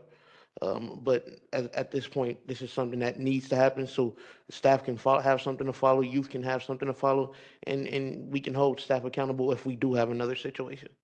And just to make it clear, we did not wait for the policy to be finalized to roll out the enhanced training, to roll out the partner agency access to Narcan. So all of these steps took place prior to the finalization of the policy. So none of that kept us from moving forward. The policy is in the final steps. It just needs final approval at this point. But rest assured that we did not wait for that to occur, for the policy to be finalized before we took the necessary steps to ensure that the young people in our care are safe. Yes, Commissioner Kakani, and then Commissioner Terry. Does the draft policy or whatever you've been seeking to implement include training young people? That's a good question. I can't speak to the specifics of whether it includes that piece or not. I know for a fact it does include, it does speak to the officers and partner agency staff. I do not recall if it includes young people. So right now, there's nothing that like includes providing access to Narcan or training around use of Narcan to young people. Not that I'm currently aware of. Okay. And I think that was part of a board motion at one point, so I think maybe that is something we should look into. And I would like to highlight, as in response to that board motion, we did see in a number of the East camps that there were proactive movements there taken by the directors to ensure training of young people and accessibility to Narcan within the facility as called for in that motion. I think the motion was, I want to say March 7, 2023. I will re-forward that when we leave just for ease of finding it. So Thank you, that Dr. was, Sakota, and that was in our inspection reports as well, if I remember correctly. we have continued to look for that indicator at every facility we go to, and we write about it in the contraband and harm reduction section of all of our inspection reports. We've done that for the last several years. Commissioner Terry. I should have Ooh, you're not done. no. Ms. Gluckman, you said something around seeing substance use as a disease and not as punishment for bad behavior. And I cannot tell you how many times I've been in a courtroom where probation has submitted a report that punishes a young person for their drug use. And unfortunately, the bench, the judiciary, responds similarly. So I'm just wondering what work is being done to educate the department and the bench around the fact that drug use is oftentimes a coping mechanism and not something that needs to be necessarily, I don't know, whatever, demonized. Yeah, thank you. Excuse me. Thank you for the question. And I will mostly give it to my colleague at SEPSI because I think that is something that SEPSI is doing with respect to training at probation. Its culture change is a slow roll, but it is a big piece of this biopsychosocial model to approach to substance use. And just to respond to a prior question, but that I think speaks to this, the question was, is there ever a world where decreasing prescriptions is a good thing? And I think that's asking the wrong question.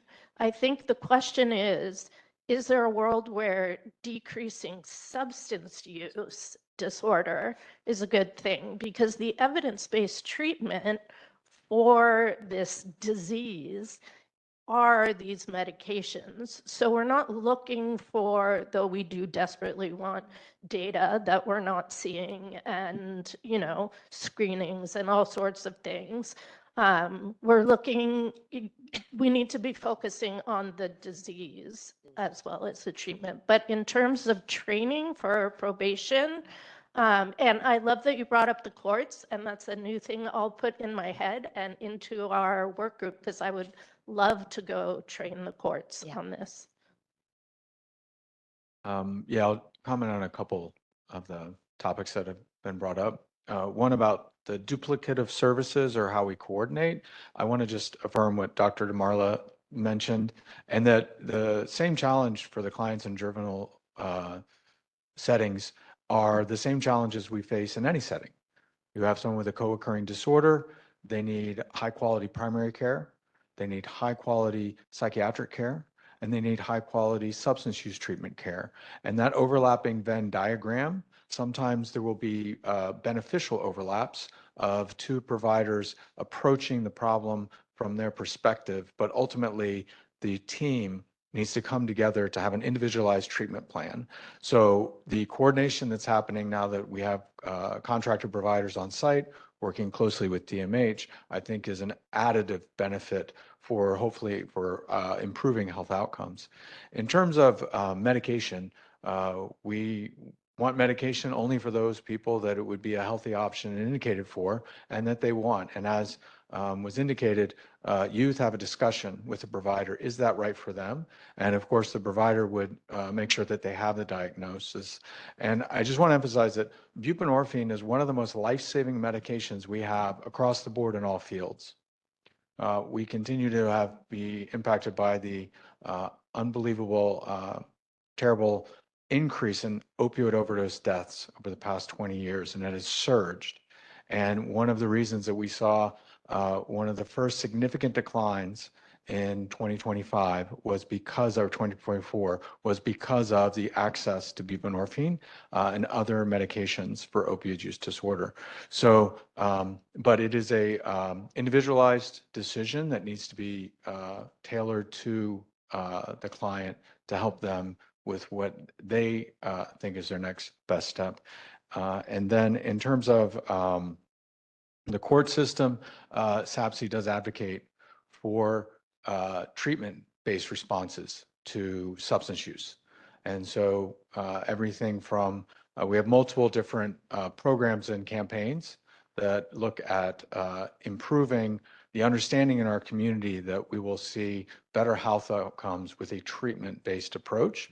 And so one thing we always like to mention is that words matter. Stigma, and that helps to link that addiction is a disease, right? And so that we continue to endeavor to work with all of our partners and with you all to improve that. I just have one last question about data. Sorry, just, okay. Oh, sorry, I didn't realize that. Okay.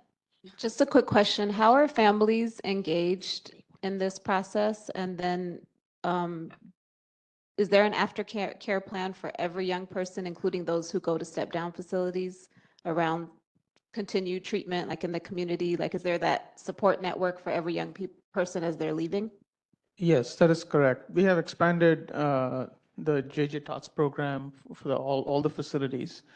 And so they do have access. And typically, and at least in many occasions, for the first time, our psychiatrists see the parents or the caregivers at the TOTS clinics. And although I must say that our psychiatrists, despite the law that was signed, now there are instances where the parents may refuse to consent and the youth may want to get their MAT medication. But in most cases, what ends up happening is parents do consent. Parents do, they still have custody, except when we're talking about the crossover 241.1 youth. Parents generally have custody, and our psychiatrists have, which I think is a very healthy workflow, is to try and reach out to the parents in every case, even for when you're prescribing an otherwise benign sleep medication, or whether it's just a psychotropic medication, let alone MAT, which is much more, it has very high gravitas, and they have to be on it, they have to comply with it. So there is this approach, and which we reiterate, that psychiatrists should make, a robust effort to go ahead and reach out to the parents. And we do have something called the witness telephonic consent, because parents cannot be there in the juvenile facilities all the time. So when the psychiatrist is explaining the risks, the benefits, side effects, and the alternatives, and the various elements involved with the treatment, and we ensure that the parent understands it in the presence of their son or daughter who's there. And not only that, and professional witnesses that consent. It could be a nurse, it could be a fellow psychiatrist or a pediatrician, or it could be a fellow licensed clinician that is also there. And so there is a process. So we do try to involve parents, because I know there is an immense value to family support, and that can go a long way and play a humongous role in the recovery and rehabilitation of these youth. Yes, aftercare, everybody is referred.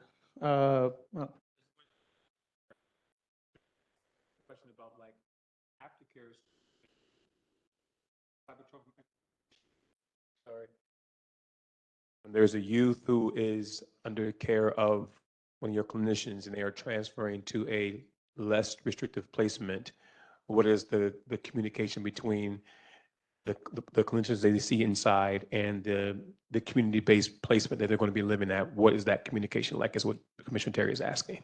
So I was speaking, yeah, so we, a lot of times they go to the JJ Tots program, which is our program, which DMH initiates, and these youth are seen in the Juvenile Justice Transitional Outpatient Treatment Services. That's the clinic. We have that happens in the area probation offices where there's dedicated space for DMH clinicians and DMH psychiatrists.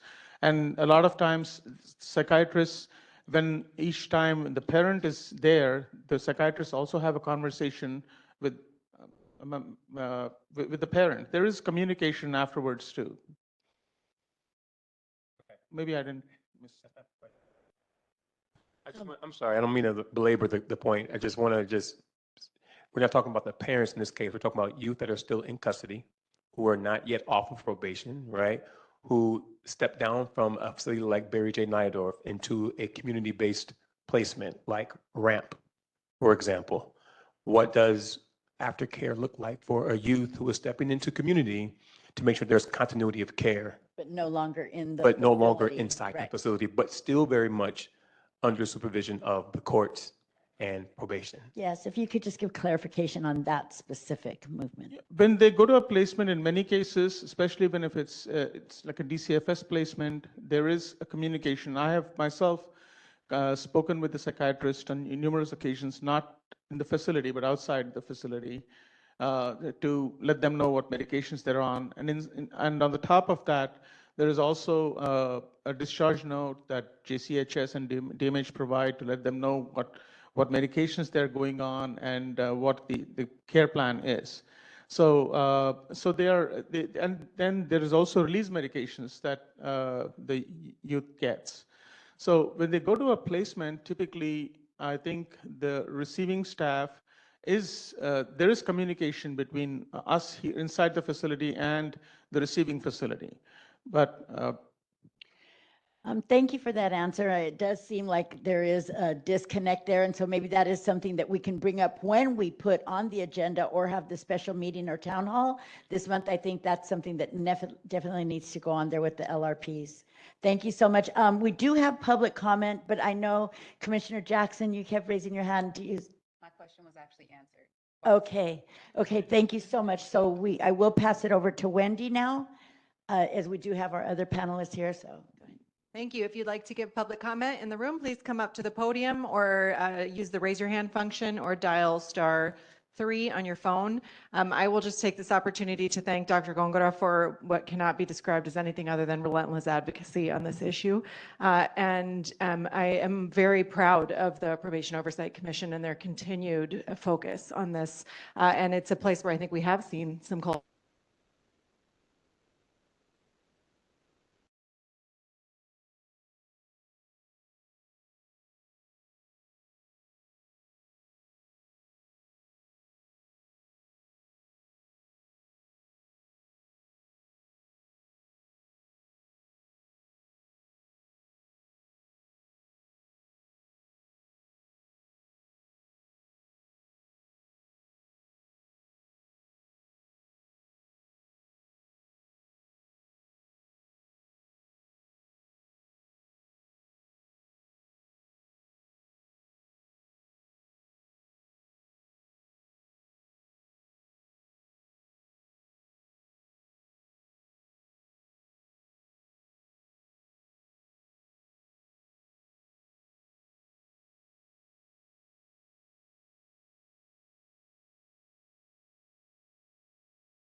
So youth leave with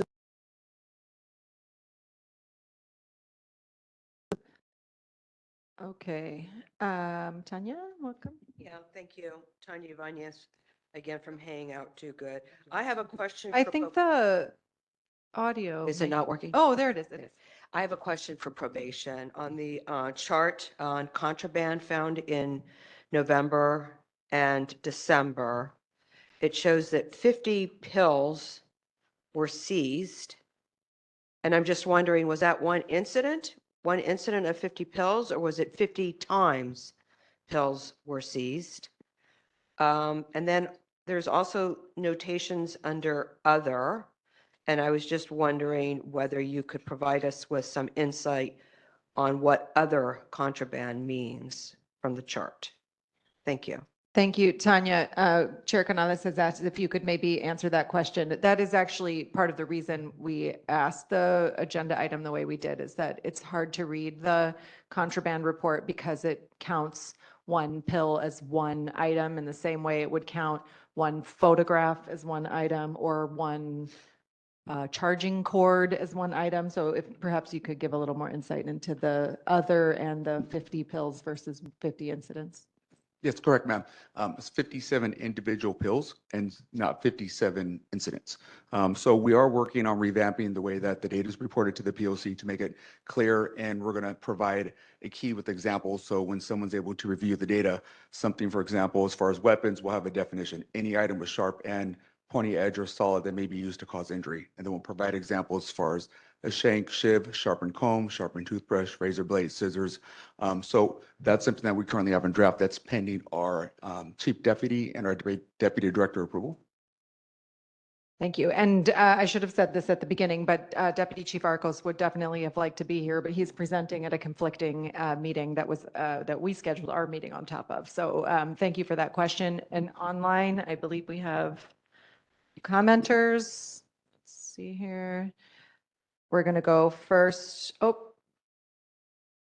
I think we just had a internet crash, but we don't have anyone signed up for online public comment. Okay, thank you very much.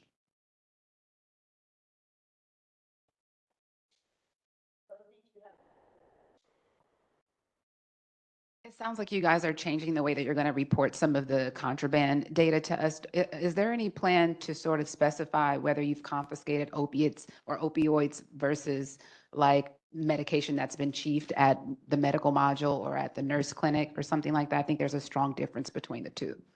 So the data report is in total of contraband and for the facility. So it's suspected until it's sent to the lab for testing. There's a certain quantitative amount that the laboratory requires in order to provide a result. So you may have something like powder or substance, and there's a presumptive test that's going to give us a result. So it's presumptive. So it's based upon the items that's going to go in a kit, but it's until it's sent to the lab for actual forensics testing, that's where they're going to provide the results back. So every single item located is not always sent to the lab unless it's usually tied for a case or in case there's questions, or the court may also request in court orders. I think it would be really nice if the commission were notified whenever stronger, more dangerous substances are identified in some of those lab testings. And so maybe if it's like psychotropic medication that they stole, or, that's a common practice as well, maybe that's not as alarming, but any other dangerous substance would be nice for us to be notified if you detect it in a contraband sweep or something. Yep. Unfortunately, most of the items for the pills that are recovered, every pill usually has a number identified on it, whether it's going to be counterfeit and maybe a different number, or street items will have like a symbol maybe. So a lot of times that number or the image, it's rubbed off, so we don't know what it is. So we always want to use the most highest caution that it may be fentanyl. So we want to protect that our youth, our staff, our partner agencies, so we have gloves. We're actually revamping our current evidence and contraband training, our protocols, and our policy actually to ensure that we're taking the most safety precautions we can for everyone in custody and everybody that goes to work. Commissioner Kakani? Just to add to that, if you could also include how that contraband is discovered. I mean, there are so many different things that you all are using, and there's a huge budget line item associated with contraband discovery, collection. I don't know what the right word is. And so being able to identify whether this was, discovered through SEO, discovered through a canine, discovered through the airport scanner upon entry, I think would be super helpful as well. Yes, thank you for that. And also a clarifying question. It could have even have been the youth's prescribed medication that they're just cheeking and not wanting to take, right? Because there's not a descriptive breakdown. It's just 57 pills, but we don't know all at once or in 3 different times or. Correct, because during maybe like a room search where a certain amount of pills were located and they were identified and the youth, they're supposed to take it under care from JCHS, from the nurse or the doctor. So if they're taking pills or maybe it was passed from one youth to another, going along with co-coordinated disorders, you don't know the side effects of it's going to be. So that's why the pills are always confiscated, especially that they're supposed to take at the time they're administered because the nursing staff actually watches them and gives them the pill or medication. Okay, thank you. So now with that, I'd like to thank the panelists so much for joining us here today. And we are looking forward for more information, and you are excused, and we'll move on to agenda item number 6.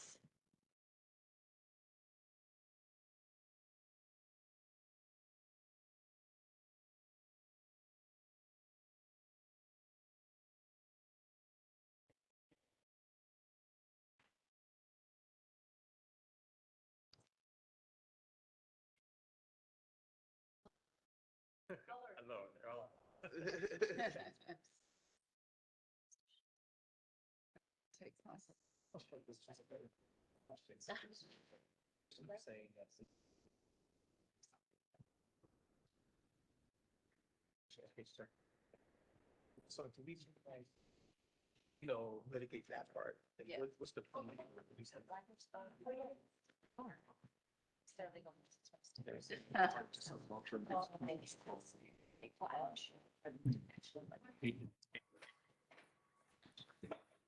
That is their responsibility as education. Is this just the. You know what I'm saying? They're saying that they can't transfer that responsibility to anybody. Yes. God, so that is.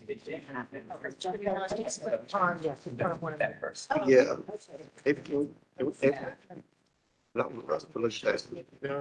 Yeah, they have, yes, and the patient.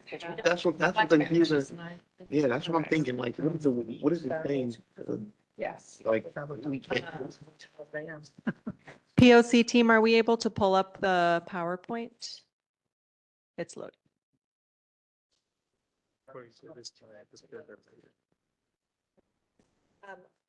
Also, commissioners, you have them in your packet so that you don't need to look over your shoulders.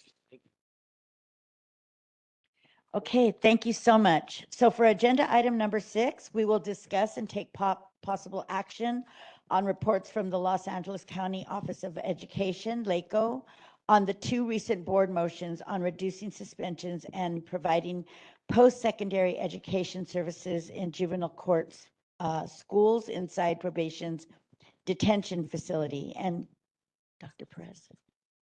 Okay, and so what I would like to do is just turn it over to you and have you each introduce yourselves. Thank you so much. All right, good afternoon. Thank you for the opportunity to present at the Probation Oversight Commission this afternoon. We always welcome the opportunity. My name is Mario Marcos. I'm the Chief of School Support and Transformation for the Los Angeles County Office of Education. I actually joined the team just a few weeks ago. It was mid-December, and during this time I've had the opportunity to visit our schools and classrooms. I had the opportunity to talk to our educators and probation and the team at the different schools. And I have to say that I'm inspired by the dedication and also the determination to improve the conditions for our scholars in our schools. Today, we're actually providing a brief update on suspension trends across the juvenile court schools and also sharing the steps that LACO has taken to reduce suspensions and strengthen student support. And this is in alignment to a BOSS motion that took place back in November, Access to Learning motion. Over the past several months, we focused on improving staffing stability, also expanding early academic and behavioral interventions for our students, and creating more consistent approaches to behavior across our different sites. Moving forward, Our goal is to continue reducing exclusions. We want to preserve instructional time for our students. We want to ensure that our schools remain safe, structured, and supportive learning environments for every student in our schools. I would like to take a minute to introduce some members of the LACO team who will be presenting with me here today. We have Ms. Damali Thomas. She's the Executive Director of Special Education Local Plan Area, SELPA. We have Dr. Janice Phelps. She's the Executive Director of Special Program Support and Transformation. And Ms. Deborah Pandulo. She's a Director too for SELPA as well. In the audience, we also have Mr. Pao Osborne. She is a Coordinator 3 under our Wellness Department. Our work is grounded here at LACO on 5 strategic goals. We center students in every decision that we make. We aim to strengthen systems of care, safety, and belonging for our students and staff. And we strive to build strong partnerships and communication across the county to support education as a common good. We do understand that we cannot do this work in isolation, and we need close collaboration with our local districts, with probation, with the Department of Mental Health, the Department of Youth Development. It takes a village. Only by doing so, we'll be able to truly strengthen the operational systems that are necessary to achieve the level of excellence that our students deserve. Next slide. While we understand that the goal of the depopulation plan at Los Padrinos is to improve safety, reduce overcrowding, and create more stable conditions for our youth and staff, it is also important to understand that the ongoing unit movement and staffing adjustments have also created periods of transition that can temporarily impact classroom dynamics and behavior.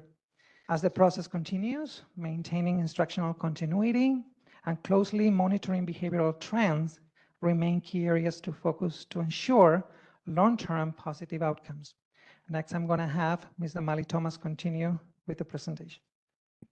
Thank you, Mr. Marcos. I'm Damali Thomas, Executive SELPA Director, and I'm honored to be here today. Next slide, please.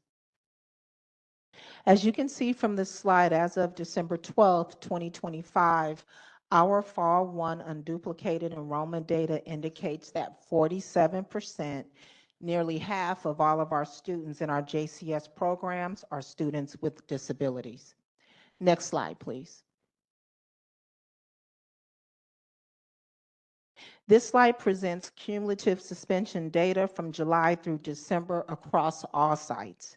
Since hiring a board-certified behavior analyst in October to support our site-level staff and students in fine-tuning our PBIS efforts, total suspensions have decreased by 45%. Next slide, please. Now let's drill down and review site-specific suspension data. At Los Padrinos, overall student suspensions have decreased by 39% from October through January. In addition, suspensions for students with disabilities have decreased by 46%. Next slide, please. At Barry J. Nidorf, suspensions for all students have decreased by 57% from October through December. However, January shows a 50% increase over December. For students with disabilities from October through December, the number of students suspended decreased by 37%. Conversely, there was a 60% increase in January for this subgroup. Next slide, please. At Kirby, the number of students suspended decreased by 41% from October through January. Suspensions for students with disabilities decreased by 43% and remained constant. Next slide, please. At Alphaball, total students suspended declined by 78% from October through January, and suspensions for students with disabilities decreased by 92%. Next slide, please. At Camp Rocky, the number of students suspended decreased from October through January by 25%, And for students with disabilities, suspensions decreased by 29%. Next slide, please. Finally, at Campus Kilpatrick, 1 student was suspended in December and 6 were suspended in January. And of those, 50% were students with disabilities. Overall, while trends show a significant reduction in the number of students suspended across most sites, targeted attention remains necessary to address fluctuations at specific campuses and among students with disabilities. I am now going to turn it over to Dr. Janice Phelps to discuss our efforts to support students through the development and implementation of opportunity rooms. Next slide, please. Thank you, Ms. Thomas, for sharing the improvements in our suspension data. We have been meeting weekly to design and develop opportunity rooms for all of our juvenile court schools and alternative high schools.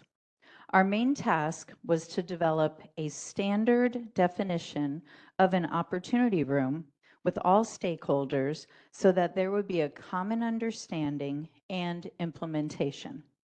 Here is the definition that was developed collaboratively with probation, with the Los Angeles County Office of Education, and the Department of Mental Health. The opportunity room is a temporary, structured, supportive space to regulate behavior. It provides targeted, intentional, tiered support and serves as an alternative to suspension at the school site. This room is used as a space to focus on restorative practices, social emotional learning, instructional practices, and skill building to foster positive behavior and a sense of community. It provides an opportunity for individual instruction and mentorship, helping to reduce the negative impacts of traditional discipline.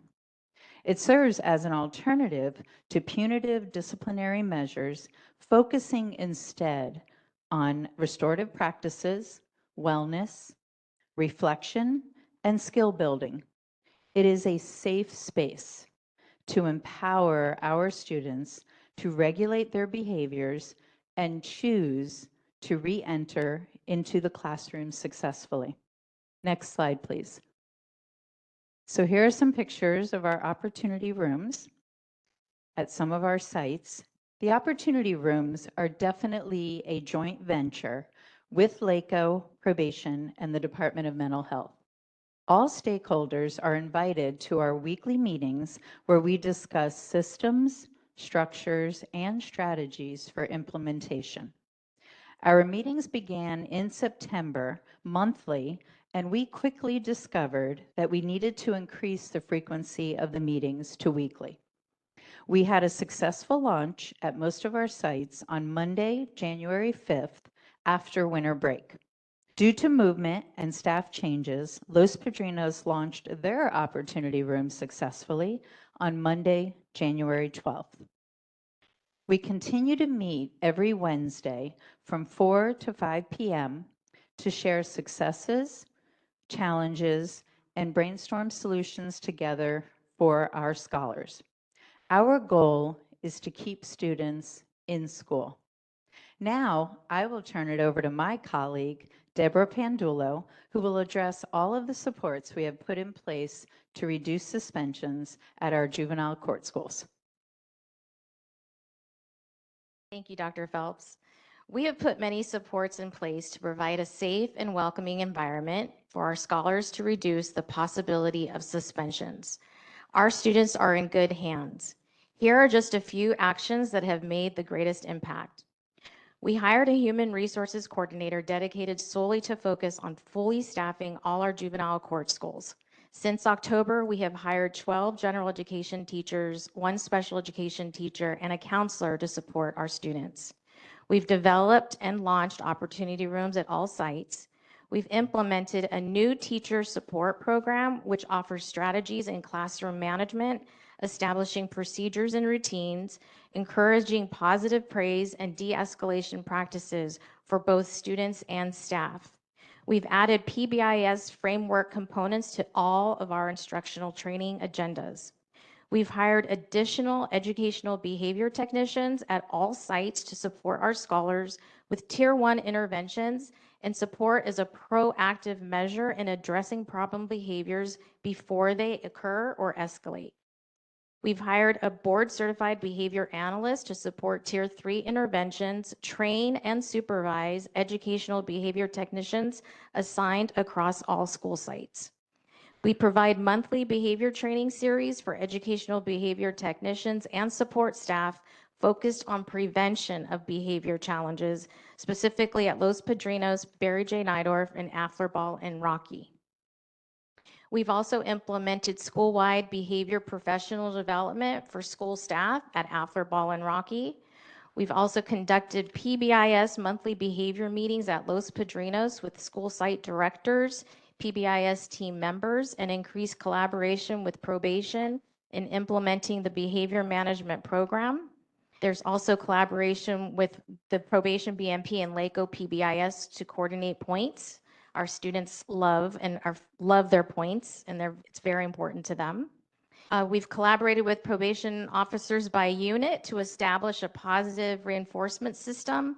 For example, in one unit, the probation supervisor is collaborating with LACO's education behavior technicians in increasing students maintaining their school attire and focusing on 3 class behavior expectations daily while in school for a weekly reward. And we plan to add the Department of Mental Health providers to work with us on that moving forward. We've directed on-site coaching, modeling of strategies, service delivery for students requiring behavior intervention development and/or behavior intervention services per their IEPs. We've implemented a willful defiance guideline across all juvenile court sites. We've spearheaded monthly school suspension data reviews with school directors and celebrate successes and identify needs. We facilitated school administrator training on Tier 1 behavior topographies on how they can mean different things to students and vary in response by staff. Now I will turn it back over to our chief, Mr. Marcos, to share next steps and moving forward. So moving forward, our focus will be on strengthening stability, prevention, and cross-agency coordination across all of our schools. First, we will continue improving staffing stability, both teaching staff, but also behavioral support. This includes increasing educational behavior technicians, or EBTs, across all of our schools, registered behavior technicians, RBTs, for Tier 3 individualized support for students, and added dedicated and well-trained para-educators in the classrooms. We will also expand new teacher coaching and ensure consistency in classroom management and instructional delivery. In addition to training, we believe inside coaching, inside the classroom, along with those teachers is essential. Second, we will continue to prioritize early interventions. We will strengthen professional development in de-escalation, restorative practices, and trauma-informed approaches to reduce reliance on suspension. Also, schools will continue to expand and refine the use of opportunity rooms. Remember, we started with this initiative just a month ago in January. We want to make sure the opportunity rooms become a proactive alternative to suspensions. Third, we will continue rigorous monitoring of suspension data. We want to do that weekly, monthly. We want to look for trends and respond quickly and provide targeted site level and also classroom level support. We will continue ongoing coordination with probation and partner agencies to ensure aligned expectations and consistency in terms of safety protocols. This collaboration is essential to maintaining safe learning environments while meeting students' academic and social emotional needs. And finally, we are looking at prioritizing more student voice and engagement. We want to guide and support site leaders in developing youth-led councils and other feedback mechanisms. And we do know there are some structures currently in place through focus groups and surveys that they have and town halls, participation in the school site council, but we want to have more youth-led councils. These structures will allow students to meaningfully contribute to school culture and decision-making, which can in turn help create more responsive and supportive learning environments. And for this presentation, this would conclude it. So much. And before we move on to the next presentation, I'm wondering if the commissioners have any comments or questions on the presentation. Yes, Commissioner Terry. Hi, thank you for what you shared. Just a question on the opportunity rooms. I know they're new, so if you all could share any information, even anecdotally, of how they're going, or maybe any like success stories and or challenges that you've seen so far. I can address that one. So one of the biggest challenges, I think, for us is space, right? Finding the right space for the opportunity room at each of our locations. I think our biggest success is that the students are empowered to kind of, make a choice to go back into the classroom. Our goal is not to suspend students. As educators, our number one goal is to keep students engaged in the classroom. What we're finding in the opportunity room is that individualized attention, that behavior de-escalation, and just that calming, safe space for students allows them that time and space to be able to kind of, talk about what it is that they need. All of our schools have developed a referral form. There's a checklist of items that they go through when they are in the opportunity room. And then the goal is for them to eventually return back to the classroom to be able to participate and complete the rest of the day. And so we are seeing success across all of our sites at our juvenile court schools, our juvenile camps, our SYTF, as well as our alternative high schools. And as you can tell from our suspension data, we are seeing a reduction in suspension as a result of our opportunity rooms as well. And we continue to meet every Wednesday at 4 o'clock. We'll have our meeting today where we bring everyone together and we brainstorm ideas together. We share things that are working successfully at each of the sites. So then those strategies can then be implemented across all of our sites. Commissioner Terry, I just wanted to say I had the opportunity to go to the opportunity room at Afflerbach, and something you can't see on the presentation, it smells really lovely.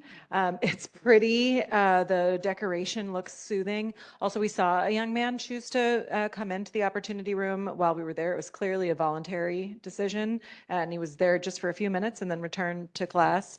So I would encourage you all to check in to see them when we do our inspections this year.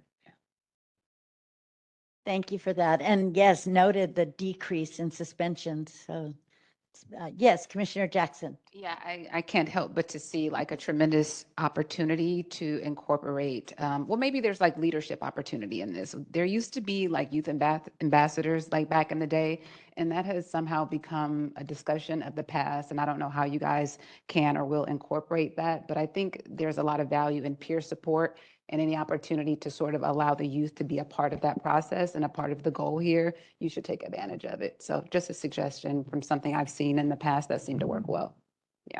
We will definitely add that to the agenda on our opportunity room meetings. Excellent suggestion. Any other comments or questions by the commissioners before we move on? Okay, Chief Marcos, if you would like to carry on. Sure. For this second presentation, is also aligned to a BOSS motion on educating graduates and what that would look like. And we partner with Third Way Solutions. So we should have online Michelle McHugh and Cami Anderson, who helped doing an in-depth analysis, and they have a presentation ready for us today. Hi, good afternoon. Can you all hear me? Okay, perfect. First of all, thank you so much for allowing us to join you, and thank you to the commissioners for the motion that led to the study that we have partnered with LACO and Probation to produce for you. By way of introduction, just for 2 minutes before we dive in, my name is Cami Anderson. I'm the CEO and founder of Third Way Solutions. Michelle is our head of content and policy analysis. And we come to this work with lots of passion and expertise and humility that there's a lot we still don't know.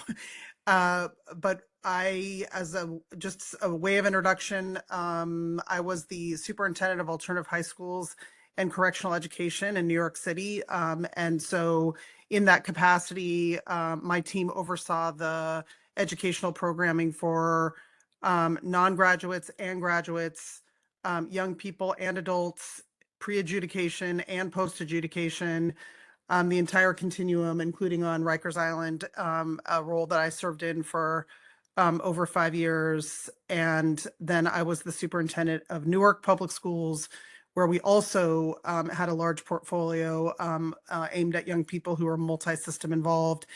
And Third Way was founded in part to support efforts like this at the intersection of things that need to change between K-12 and juvenile justice and other, and mental health for that matter. So this presentation has been right in our passion zone. So we were happy to partner with LACO on the study and the proposal that was called for by the commissioner, and happy to be here to share what we've learned and answer any questions that you might have. So we'll go ahead and dive in to the first slide. Sorry, you all, it's very awkward. I kind of feel like pushing a button, but it's not going to help me.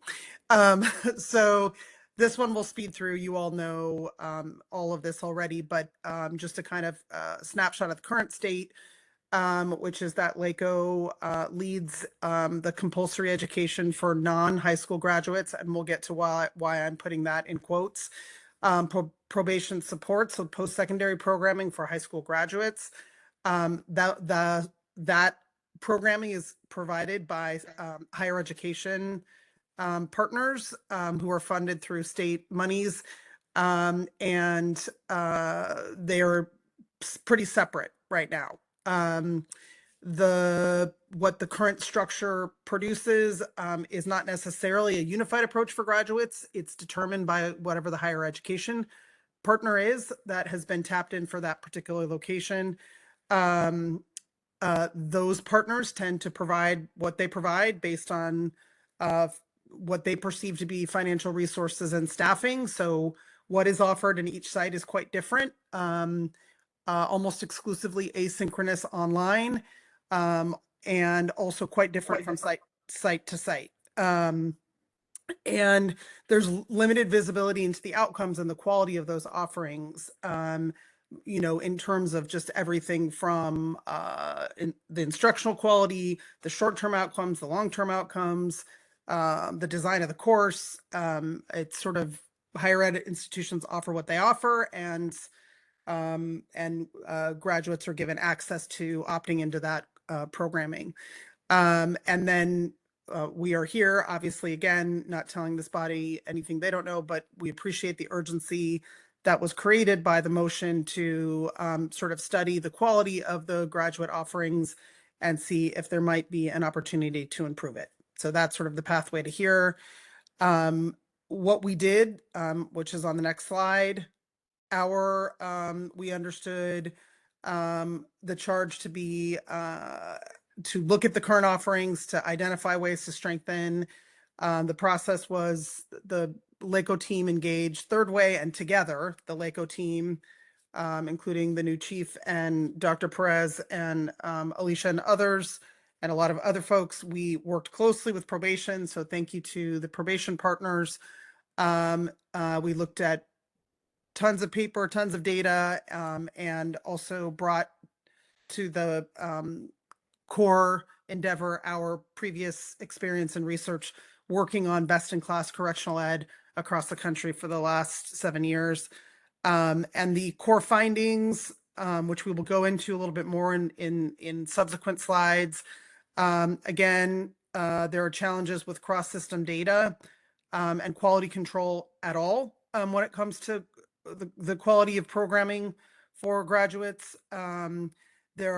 There are obviously bright spots and meaningful partners that are engaged in some sites that we could build around, we think, although more work needs to be done to really truly get to the bottom of whether or not, you know, what quality really looks like beyond people's self-reported data. And there seems to be a real opportunity to increase the breadth and the depth of the offerings of what graduates are able to access. In the longer report that hopefully everyone has had an opportunity to see, we said there's way more work to be done to make a formal implementation proposal, which we can get into why and what that would look like, but that it does seem that a LACO-led education model provides opportunities to improve the quality of offerings because for various reasons we'll get into, but at a headline level, it allows the educators to really laser in on education across a whole continuum of learners, as opposed to kind of this distinction between graduates and non-graduates. So we already heard some of the educational expertise that LACO is bringing to the table around the compulsory ed piece, and that level of expertise and educational programming on the non-academic and the academic side is equally needed for graduates. Just because one may happen to have a high school diploma does not mean additional core skill and career connected learning isn't necessary. So we'll keep going. So what we've learned, I'm going to sort of do opportunities and gaps. So there are definitely post-secondary partners that are passionate about this work, that have expertise in this work, that have accessed additional funds for young people furthest from opportunity, that are in the mix. And we believe that there's potentially an opportunity to build among the best in class of those to do more across more sites with more consistency. We have been struck by some of the expertise that LACO holds that you've heard about today, looking at the improved outcomes for non-graduates and some of the work that's already happening on the social emotional supports that you just heard about that would be very applicable to graduates. And the scrutiny that has been brought, not just by the state, but by this body around the quality of educational programming has provided a real opportunity to really take a hard look at the quality. And, as we know, if you're a young person who is court involved and does not have a meaningful diploma, it's not just about a diploma, a meaningful diploma, one that actually represents the skills necessary to access economic opportunity, then the biggest game changer that we can all provide, in addition to the physical and mental health piece that you all started with, is the best-in-class educational programming, so that young person has every opportunity to break patterns when they leave. And it's a golden opportunity, and often one that we don't maximize, and it seems like there's an opportunity to do more here. So on the challenges side, the gaps, there's real limit to the data. We do thank our partners at Probation. We understand they have a lot of constraints. We got a huge data dump from them on Friday, so thank you for that. As data people, we're excited to dive in, but it took them quite some time, given their challenges, to compile it all in one place for us to be able to analyze it meaningfully. And by that, I mean things like, at a particular site, let's take Kirby as an example. The Los Padrinos is obviously the most challenging, given the short-term nature of what occurs there. To understand the whole population of young people that have been there over the last 3 years, what that looks like now, given the changing demographics, what we call the universe of students, like what percentage of those young people are graduates versus non-graduates. Then what do we know about those graduates? In other words, what's their academic profile, as far as their ability to read, write, and do math at grade level, as far as their school profile. All of that data is vital in order to create a real what we call profiles and pathways approach, which is aligning educational offerings to what the young person needs, not just saying this young person's a graduate, that young person's a graduate, but looking at the total of their academic needs so that you can design meaningful pathways that are aligned to the profiles of young people.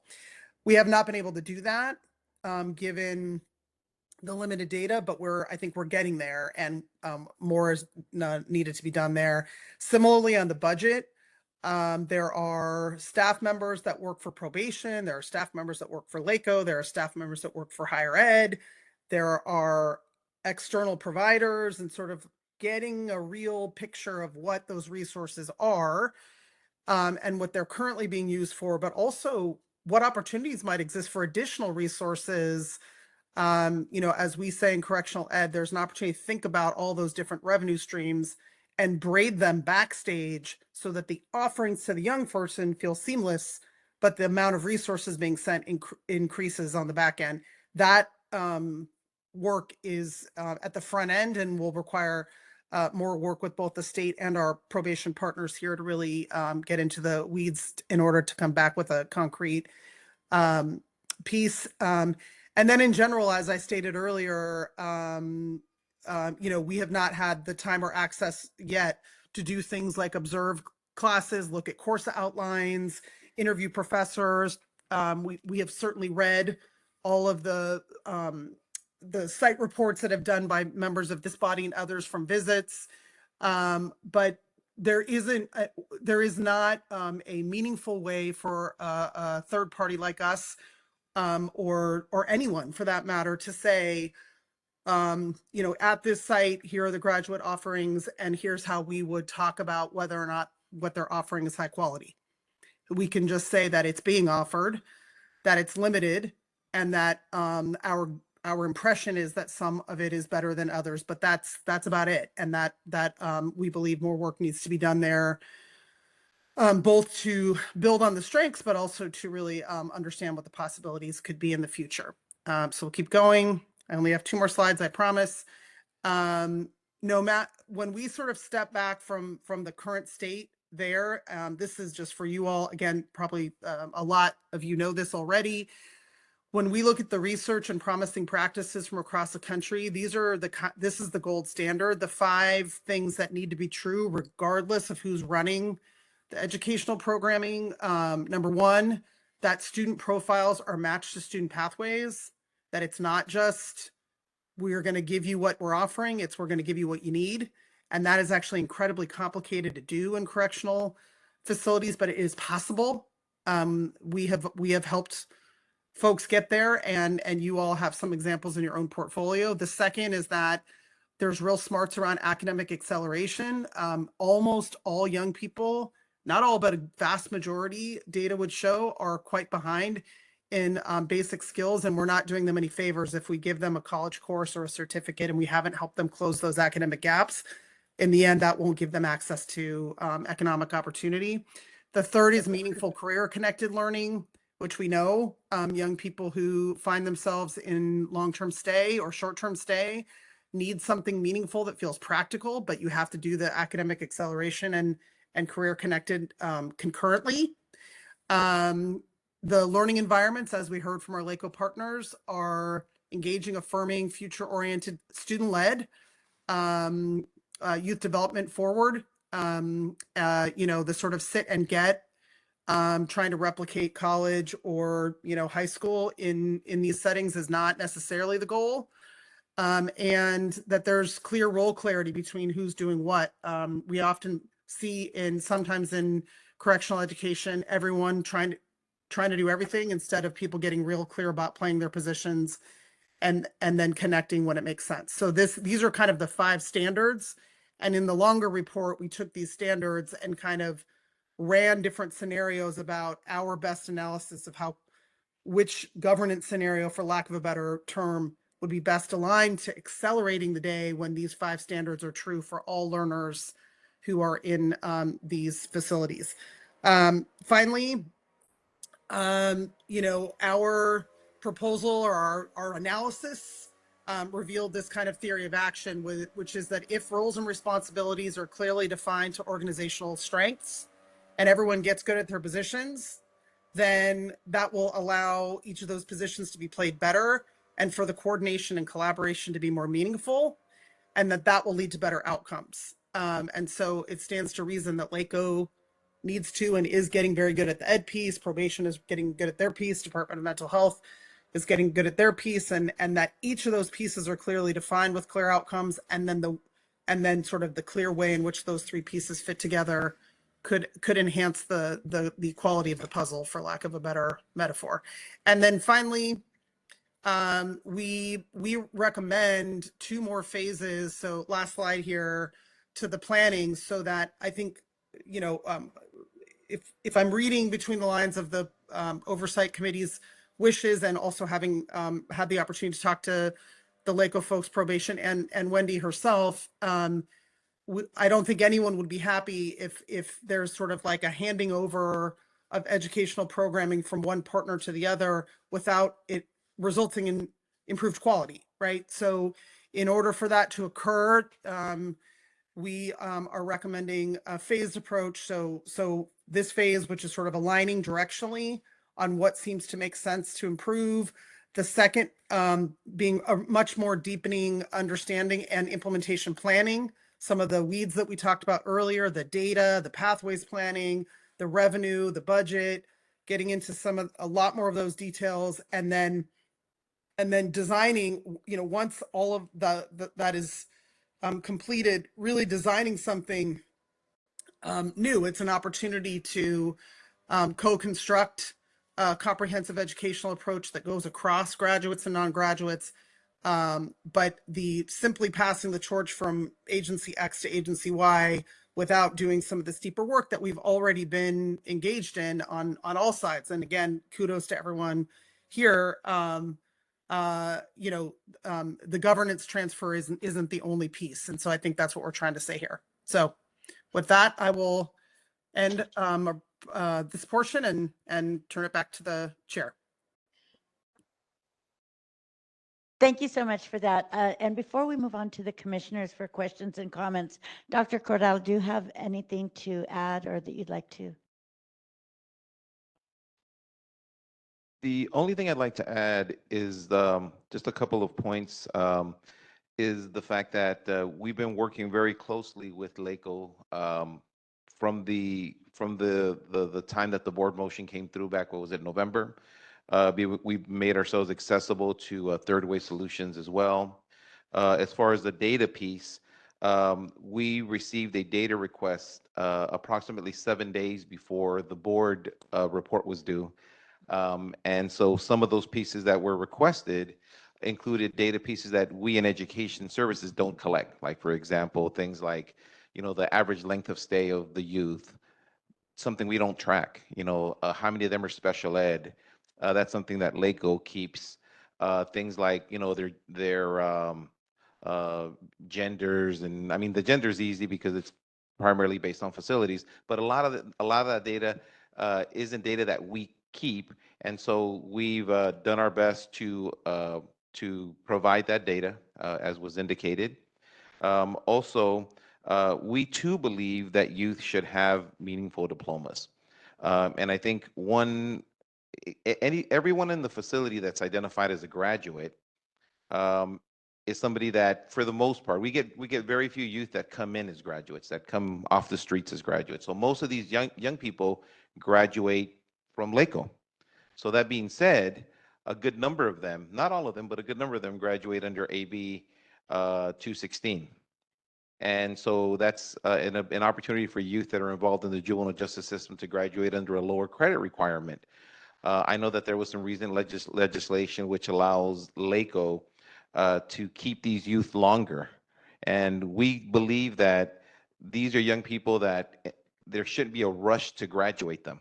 There should be opportunities should be extended to them to keep them in school longer, because these are individuals that would certainly benefit from more time in the classroom, in a high school classroom, than less time. And that's one of the reasons why a lot of these academic gaps have to ultimately be addressed by the colleges, because they are being graduated, you know, with the state minimum requirement. So with that, you know, we too believe that there's, you know, definitely room for improvement. We're proud of the work that we are doing and have been doing in terms of college programming. And we look forward to continuing to collaborate with LACO to improve outcomes for both graduates and non-graduates in our care. Thank you so much for that. Commissioners, do you have any questions or comments for the panelists? Yes, Commissioner Prater. Yeah, I just want to kind of just understand just one point that we were kind of discussing here.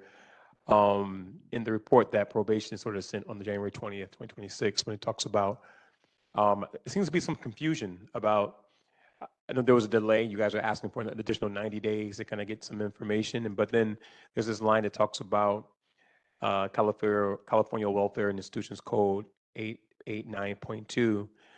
And it sounds like you're trying to say in here that there's some confusion, or you all don't even believe that the responsibility for higher education should be transferred to LACO because of what this Welfare and Institutions Code says. So it seems to me that before Third Way, LACO, or anybody else wastes any more time trying to understand, trying to reimagine sort of like who owns the higher education piece and inside, we gotta solve and resolve what it sounds like probation believes to be that no one can do that work except for you, right? And so, does that make sense? It just seems like it feels like a fool's errand to kind of keep going on this path when you all are saying, at least according to this paragraph, that this is a responsibility that's yours and yours alone, and according to the law, cannot be anyone else's. Am I clear on that? Let me take it back one step, Commissioner Prater. As I mentioned during our presentation back in November, probation has been overseeing the programming for graduates for well over a decade, especially the post-secondary piece. There was a Senate bill, SB 716, which at the time mandated that the probation departments oversee college programming. This is something that at the time State Senator Holly Mitchell, she championed for the state. We were strong supporters of this Senate bill because we believe that young people in probation scare have a right to college programming, and this is something that wasn't the case prior to the Senate bill. So I've personally thanked now Supervisor Mitchell for championing this bill, and that bill ultimately did become the Welfare Institution Code that we commented to in our response. And also, let me say that LACO was also supportive of asking for the extension at the time, because we wanted to. This is something that's it can't be oversimplified. It's something that requires time and something that's much more collaborative than like was mentioned a little while ago. You don't just hand it over here. Now it's tag you're it. And so it would be it's something that we needed to mention. It's not that section of the Welfare Institution Code exists, and so it needs to be mentioned that it does place and that was created after SB 716. It does place the responsibility on providing these services on the probation department, and so that's something that will require further review from county council and other parties, just to make sure that we're not in violation of that Welfare and Institution Code section. And this is not to say that we're not collaborating with LACO. We're not saying here's this section of the Welfare Institution Code, drop the mic and walk away. Absolutely not. We've been an open book. We've been working with Third. We've been working with LACO and continue to do so. I can tell you right now, there's programs that we're working on collaboratively as we speak. There's a culinary class at Campus Kilpatrick that we're working on right now with my colleague, Ms. Osborne. There's programs throughout the county. So, whether, the quote unquote lead is probation or the lead is LACO ultimately, we continue to, our goal is to continue to collaborate because we want the best outcomes possible for the young people in our care. But it would be irresponsible for us not to mention that because it is codified. Commissioner Prater, you had some more, and then Yeah, Commissioner Schiff and after you. I'll hop off of it. Quote the report. The statutory mandate directly affects the feasibility of transferring management or oversight of post-secondary programming to another entity, including LACO. Any transition of the type contemplated by the POC and referenced in the board motion may necessitate legislative changes or modifications to contracts to ensure compliance with the law and to avoid any unintended consequences, et cetera, et cetera, et cetera. So it sounds like that legal question needs to be answered, is what you're saying. We have somebody online right now. Michael Massa from OIC is online. OICR. Hey, Dr. Massa. And he is going to be able to answer this question. Hello? Okay.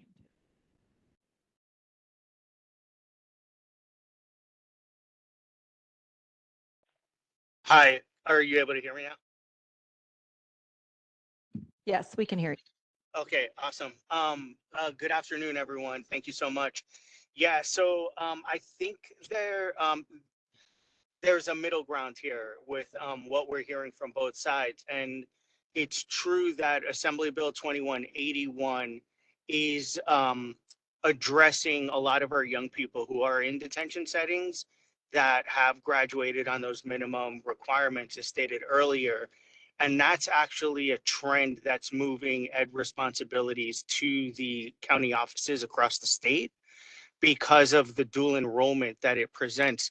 The diplomas are held in abeyance. They're not, the students are still considered graduates. It's just they're held in abeyance so they can stay technically in the student information system of the county offices of education. And so there are counties like Alameda County Office of Education that has formalized an MOU with probation to hold on ed services so that they can then be more strategic in how they're navigating the partnerships with the local community colleges, which are funded from the state to make sure that our young people in detention have access to higher ed.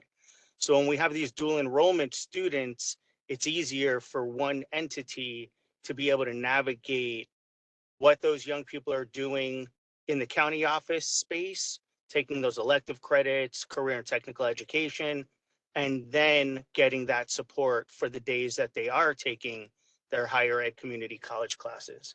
I hope this helps. Thank you for that. Commissioner Shipp, you also had a question. I mean, I think he kind of answered it, but as I'm looking at the WIC code, it says provide and coordinate specifically, right? And I don't think that's a mandate that probation has to do the work.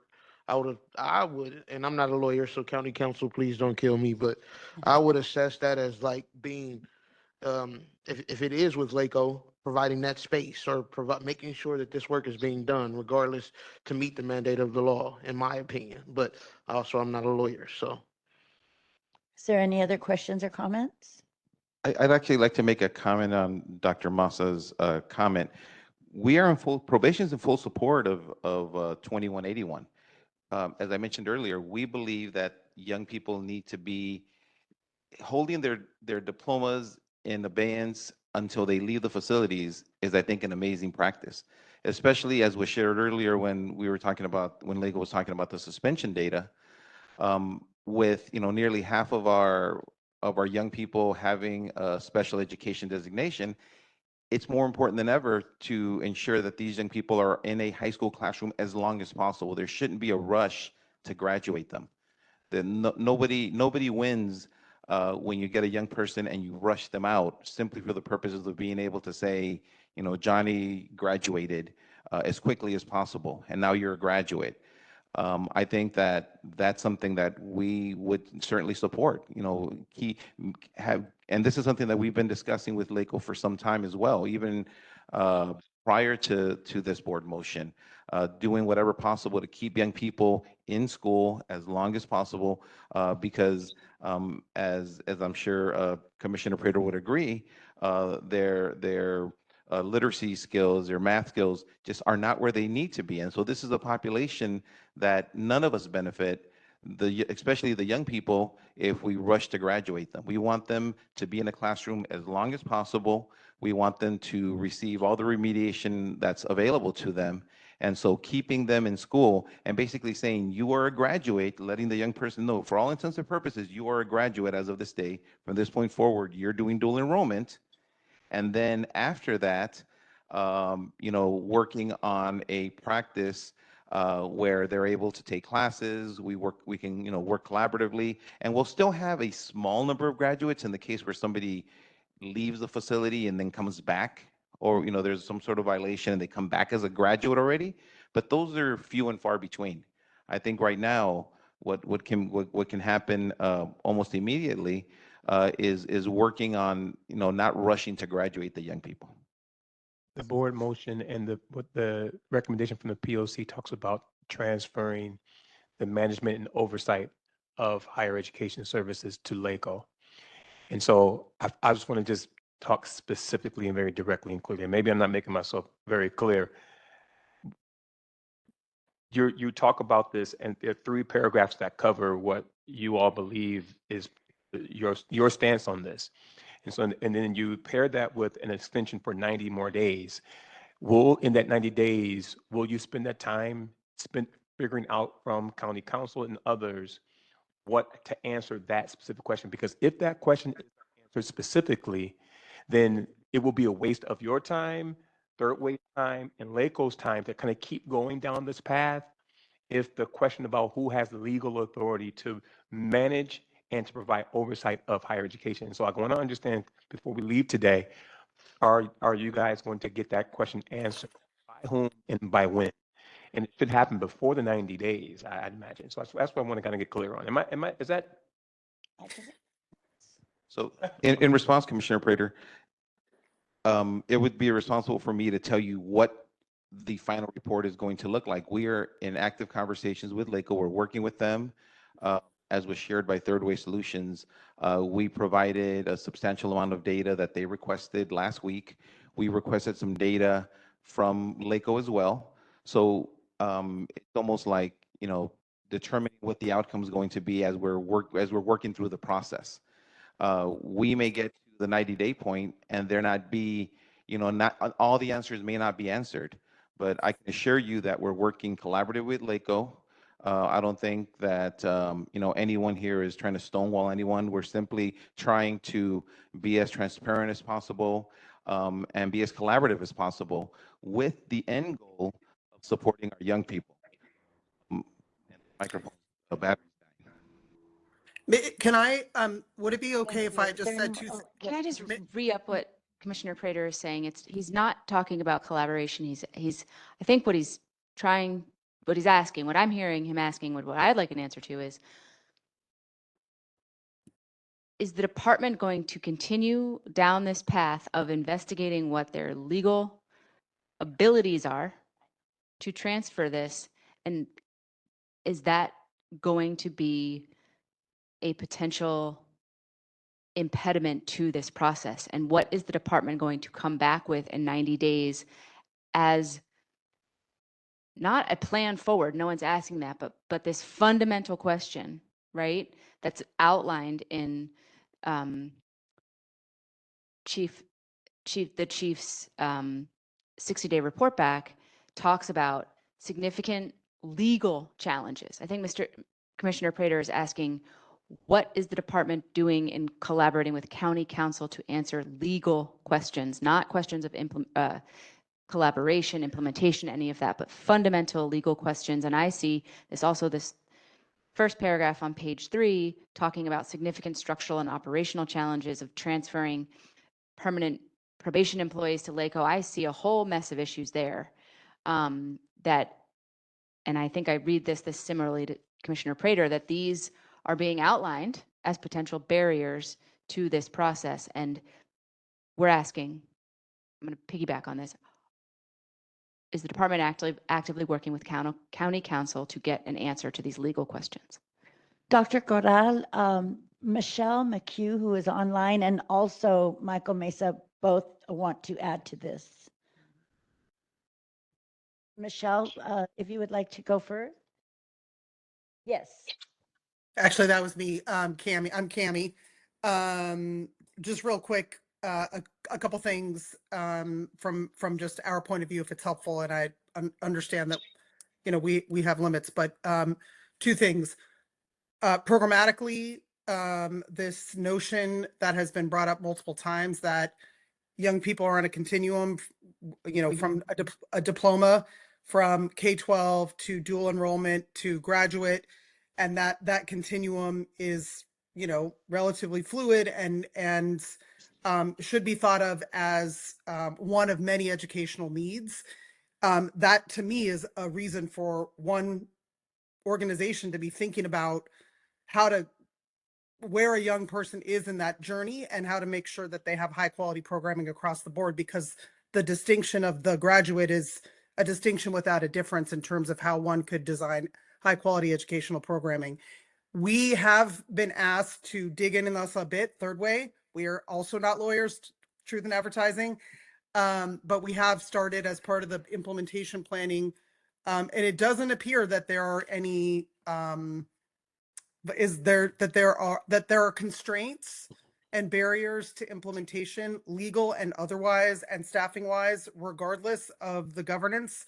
So it doesn't appear at first blush, just like we heard Mr. Massa say, that this should be the threshold issue or the rubric by which decision making is made from where we sit. Again, we're not lawyers, but for whatever it's worth, the implementation lift here, whether legal or logistical, is shouldn't be, in our opinion, reason to take one governance model or another off the table. Thank you. And also, if we could hear from Michael Massa, please. Yeah, thank you so much. I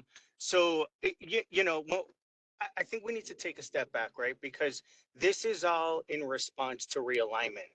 And we know that the majority of the college young people, students who were going and attending classes were in the Department of Juvenile Justice. So now that the counties are caring for young people for long-term commitments, it becomes a new area of responsibility.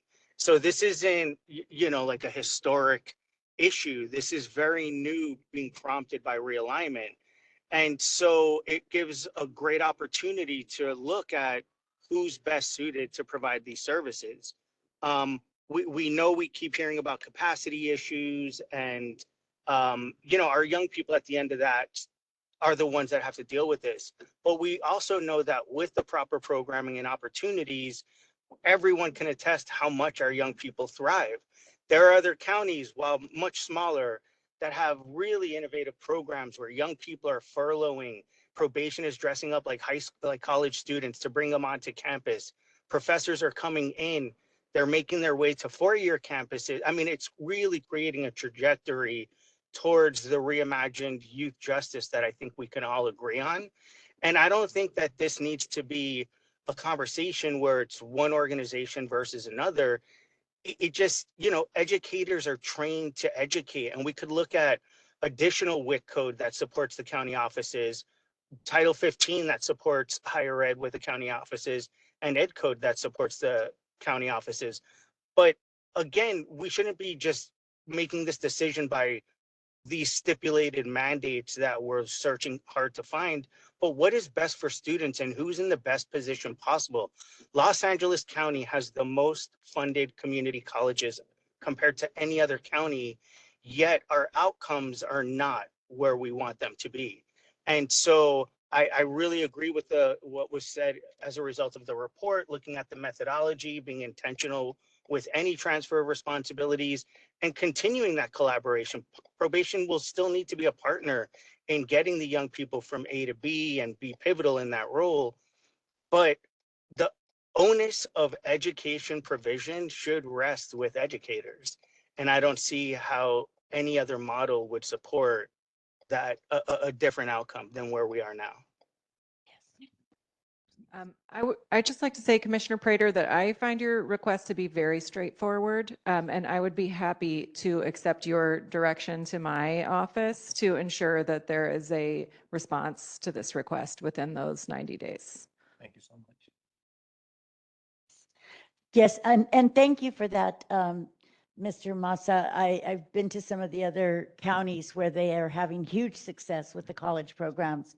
So I'm hopeful for Los Angeles. And yes, did you want to say something? Commissioner Prater, just further reiterate, regardless of, in search of your answer, understand and just know, and I just kind of feel comfortable because we work so closely together to say that we are committed to working together to benefit. We understand what it says legislatively, but what the bigger understanding that we want everyone to understand is that aside from this legislation, which could say they have the oversight of this and they have the oversight of that, but at the end of the day, we are going to work together to improve this programming for our youth. Whatever this legislation says, we're going to work together, and it kind of comes, the legislation maybe dictates more, maybe funding or things like that, but in regards to what we're going to do and the work that we're going to do, we're going to figure out a way and we're going to make it happen. So that's the overall, and I don't know if that totally answers your question. Yeah, no, I have no doubt about collaboration. Yes. That's the question.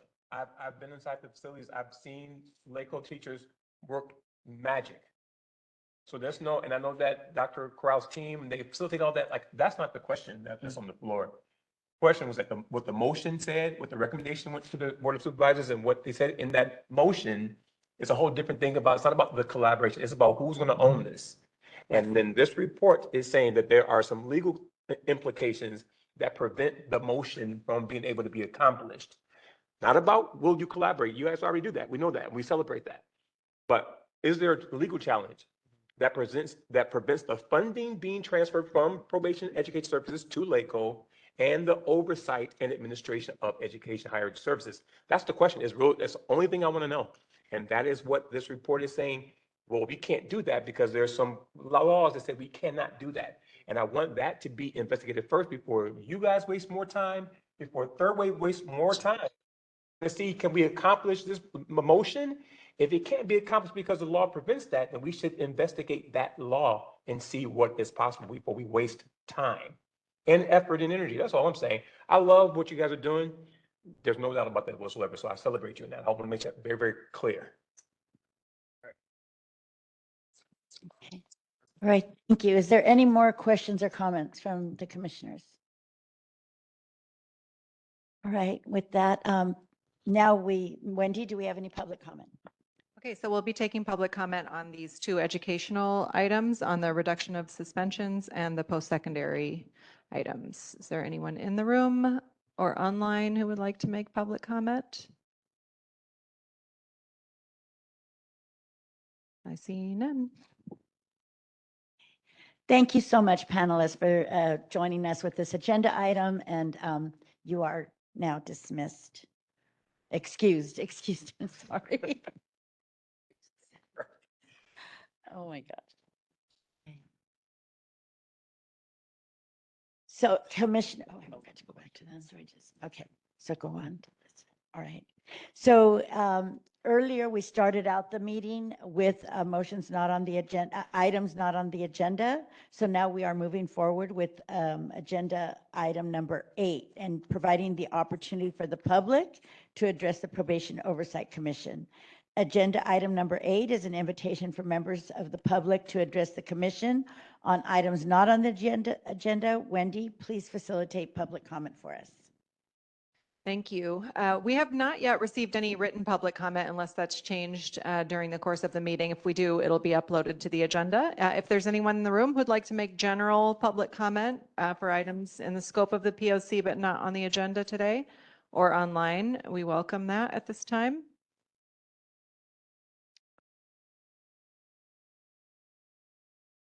Hi, Antonia. Hello, my name is Antonia, and I'm coming on behalf of the ARC. I just want to commend everybody for having these amazing conversations and pushing everybody to do better and be more accountable to our youth. I guess I did kind of want to comment on the education portion and got a little nervous, so didn't.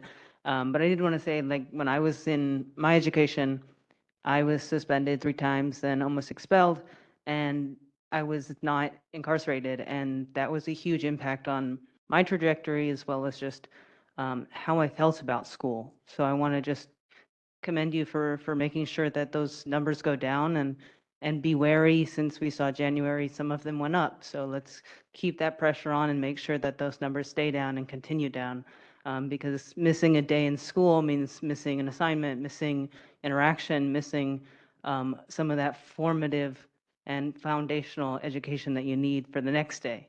And that leads to more suspensions and more threats of expulsion or whatever. And then I also wanted to say thank you, Commissioner Prater, for bringing up the LRPs and making sure that youth are protected in these facilities or in these step-down spaces. I want to ask that you do request either a special meeting or a meeting in the future that discusses something that actually lays out what these different step-down programs have to have in terms of safety, in terms of program, in terms of job placement or whatever it is, but really making sure that's it in paper, because these are lawsuits that are looking to happen, and also these are people that are susceptible to violence and death. And so, these are young people. So please keep asking for those things, and thank you so much for bringing that. And it was a very beautiful, notes-driven, but amazing uplifting of that child. Thank you very much. Thank you, Antonia. Thank you for sharing that. We have one online comment and then we will wrap it up. It's Deanna Pittman. Can y'all hear me? And you can go ahead. Okay. Hi, y'all. My name is Deanna. She, her pronouns with the Young Women's Freedom Center. First and foremost, I want to just congratulate Chair Canales. You're amazing, and the community is so excited for your leadership. Also, want to uplift Commissioner Prater's opening remarks, and we look forward to continuing or like whatever happens next. And lastly, I really just wanted to comment on like I really appreciate the depopulation plan evaluation that the POC published. I think one thing that community has been trying to get across to probation is that a lot of the things that are happening right now we anticipated. We knew that fights were going to worsen. We knew that shifts were going to happen regarding their education, staffing. We know that staff are really struggling, and it's just really unfortunate that we saw the signs, we spoke up, and probation just moves forward with their plans without worrying about the implications that it's going to have directly on the young people. Thank you. Thank you for that, Deanna. I think that's all of our public comment. Thank you so much for that. And thank you to the commissioners and to all who we have went over. And we did start a little bit late though, but I think this was a very important, very robust meeting, and all the feedback and questions are just so relevant. And we have our work ahead of us, right? With some full meetings. And to Ms. Putman's comment, absolutely, these things will be on the agenda for town halls and special meetings with everything that Commissioner Prater and the other commissioners have brought up and is so relevant to the work that we do. So thank you all for joining us and sharing your comments. As a quick reminder, be sure to follow us on social media and subscribe to our YouTube channel at LA County POC. To receive reminders about our upcoming meetings, visit our website at poc.lacounty.gov and to subscribe to our email listing. It is now 1:41. Can I have a motion to adjourn today's meeting? Motion. Motion by Commissioner Shipp and seconded by all the commissioners, by Commissioner Kakani. With your, please unmute yourselves, and with a vote of one voice, please adjourn the meeting, right? Aye. Okay. Aye. Okay, we're dismissed. Free to go. Thank you.